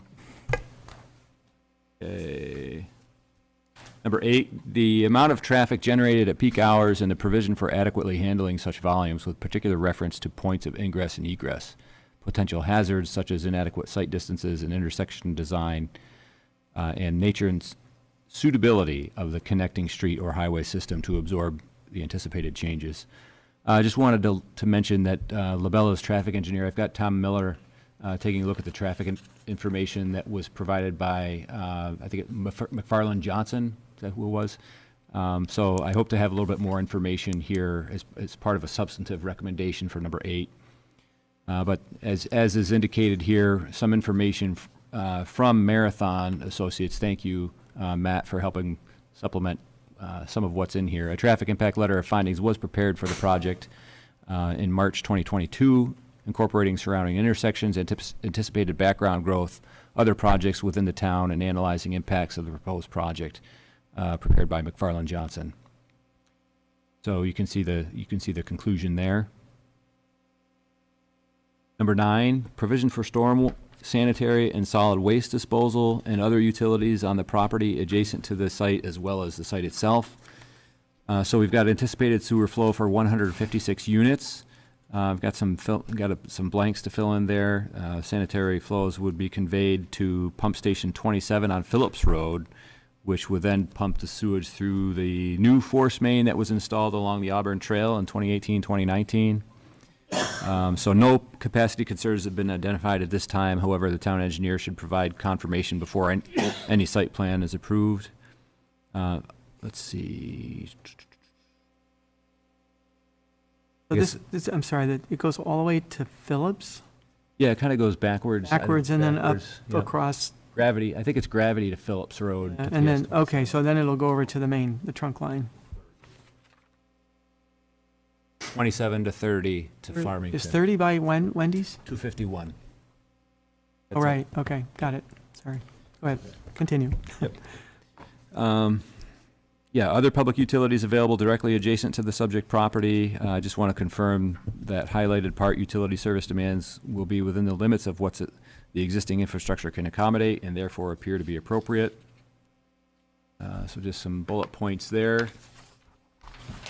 Number 10, we're getting to number 10 here. Wait a minute, I went to the wrong. Out of 11, so I'm on page 8. The proposed landscaping and signage, PDD would establish guidelines for landscaping and signage. Proposed landscaping is schematically designed and shown on the PDD overall plan. Final details will be provided to the planning board during the site plan approval process. Signage is anticipated to be minimal for the project and has not been designed to date. It is anticipated that this detail will be incorporated into the site plan. Number 11, the manner in which the physical design makes adequate provision for service demands, water, sewer, fire, etc., adequate traffic control, and the amenities of light, air, and visual enjoyment. Yeah, these items are identified in the above categories with sufficient detail. The proposed project is thoughtfully designed to break up massing of the buildings, which are oriented relatively perpendicular to the Auburn Trail, the roadway, to limit the potential for a solid wall effect for vehicular and pedestrian traffic. Traffic control is provided via signage, striping, circulation design internal to the project, limit speeds, so on and so forth. Does the fire department in either Fishers or Victor, I assume they have the adequate training and equipment to address a fire on a 4-story building? We can talk to Drew. Yeah, he took off. So I would ask that question of the fire department. As a review of this, this criteria, they should be contributing, I would think. Yeah. For a response, but a 4-story building's pretty big. Yeah. And you need pretty good sized ladders for that, or, lift equipment, fire equipment, all that stuff. Yeah. So I would like to hear from the fire department. I know they were looking at the 5-story building option in the village, but that's a little. I've had some conversations with Drew at the town board meetings when we were looking at zoning, or a new zoning classification for the mall site. And I can pull out some of my notes there and follow up and Okay. maybe get some more info. Yeah, but I don't know if this puts new demands on a fire department that didn't need to be there prior to something like this development at 4 stories. So that would be a question I have. Okay. Item. So the last page, 9.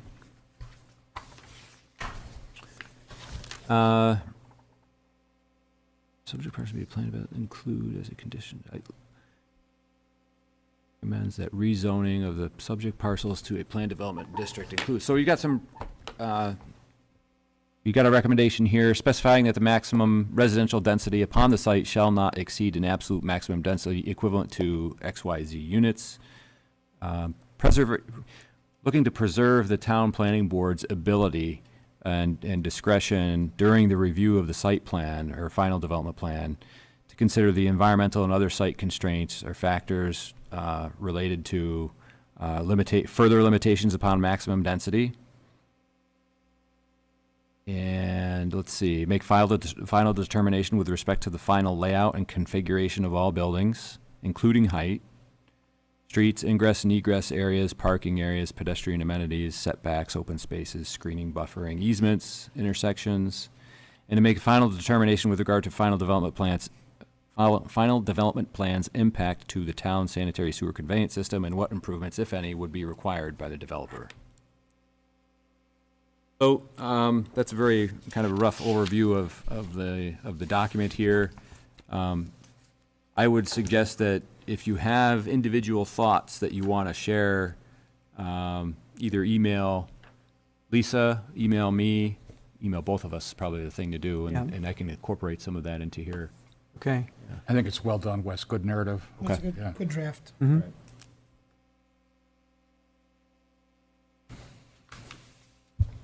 So, yeah, our comments will be, these things need to be addressed, whether it's from the fire department, the school district, you know, drainage, traffic, whatever it is, Super Yeah. Farmington, Victor Farmington sewer, all of that. Hey, Wes, just a quick question. It's been several years since I think we had any discussion around this, but wasn't there some type of like economic formula of commercial property was like a net benefit to Oh, the the- community and residential was like a net consumer of resources? And I remember something like that. Yeah, there was.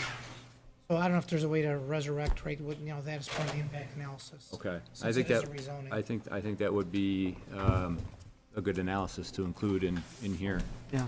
I will see if I can find that information. So those kind of comments, I'd like to have you guys convey to Wes and Lisa as you bring them forward in your minds in the next couple of weeks. We have a 3-week hiatus between now and the next meeting, so gives you some more time to consider those. I think this gives us enough time to have probably a final draft assembled for potential action at the next meeting, Mhm. if you guys are comfortable with that. If we can get it circulated ahead of time. Sure. Yeah, I definitely think that's the 3-week period, and we have one meeting in November, one meeting in December, so I'm sure that the applicant would appreciate that, but we want to make sure we get all our ducks in a row too, so sounds like we can do that, Wes. Okay. But I appreciate your putting this together in a comprehensive way, Jerry's contribution, and if there's anything else, Jerry, you need to forward to us in your thoughts on any of this, certainly. Well, we'll clearly review it as well. We would request that if you get to a point of a draft for consideration, that you share that with us as well, so we aren't in the same position on November 12th or whatever the date is in the next meeting, so that we're kind of reading and juking and jiving at the same time.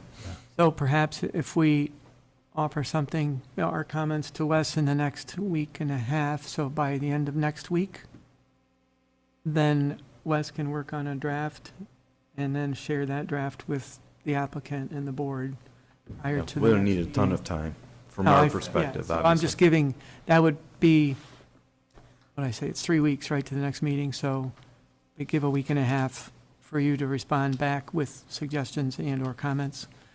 And Wes, enough time, I think, to incorporate board's comments. Mhm. And we can ferret out any discrepancies or Yeah, disagreements. the further information you need from us, just let Yeah. us know, obviously. Okay. I would like to hear from the fire department and the school district, hey, is this, you know, how's your planning coming? I know we've done that before, and maybe that doesn't happen at this point, but Yeah, my recollection of whenever the town has asked the school to chime in on potential developments is that the school says, well, we'll accommodate whatever the demand is. yeah, what's another $100 million, right? Yeah. So, Right, I mean, again, that's the thing, we always say it doesn't have an impact, and Yeah. then we're to one capital project after another, and traffic on the campus is getting to be a very unsafe condition. So, Okay, We did, however, have Highline Morel. He did do the research that we asked for on that, and he did show some numbers in support of what they were doing. yeah.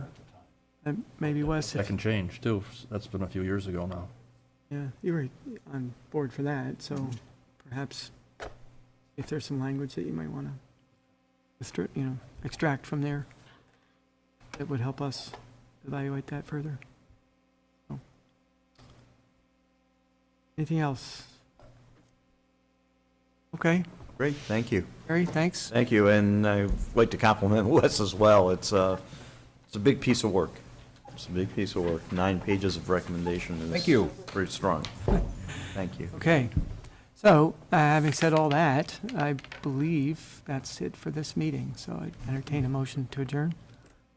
We'll move it. Yes. Second. Scott and Joe, all in favor? Aye. Okay. All right, so you got a little bit of marching orders for the next week or so to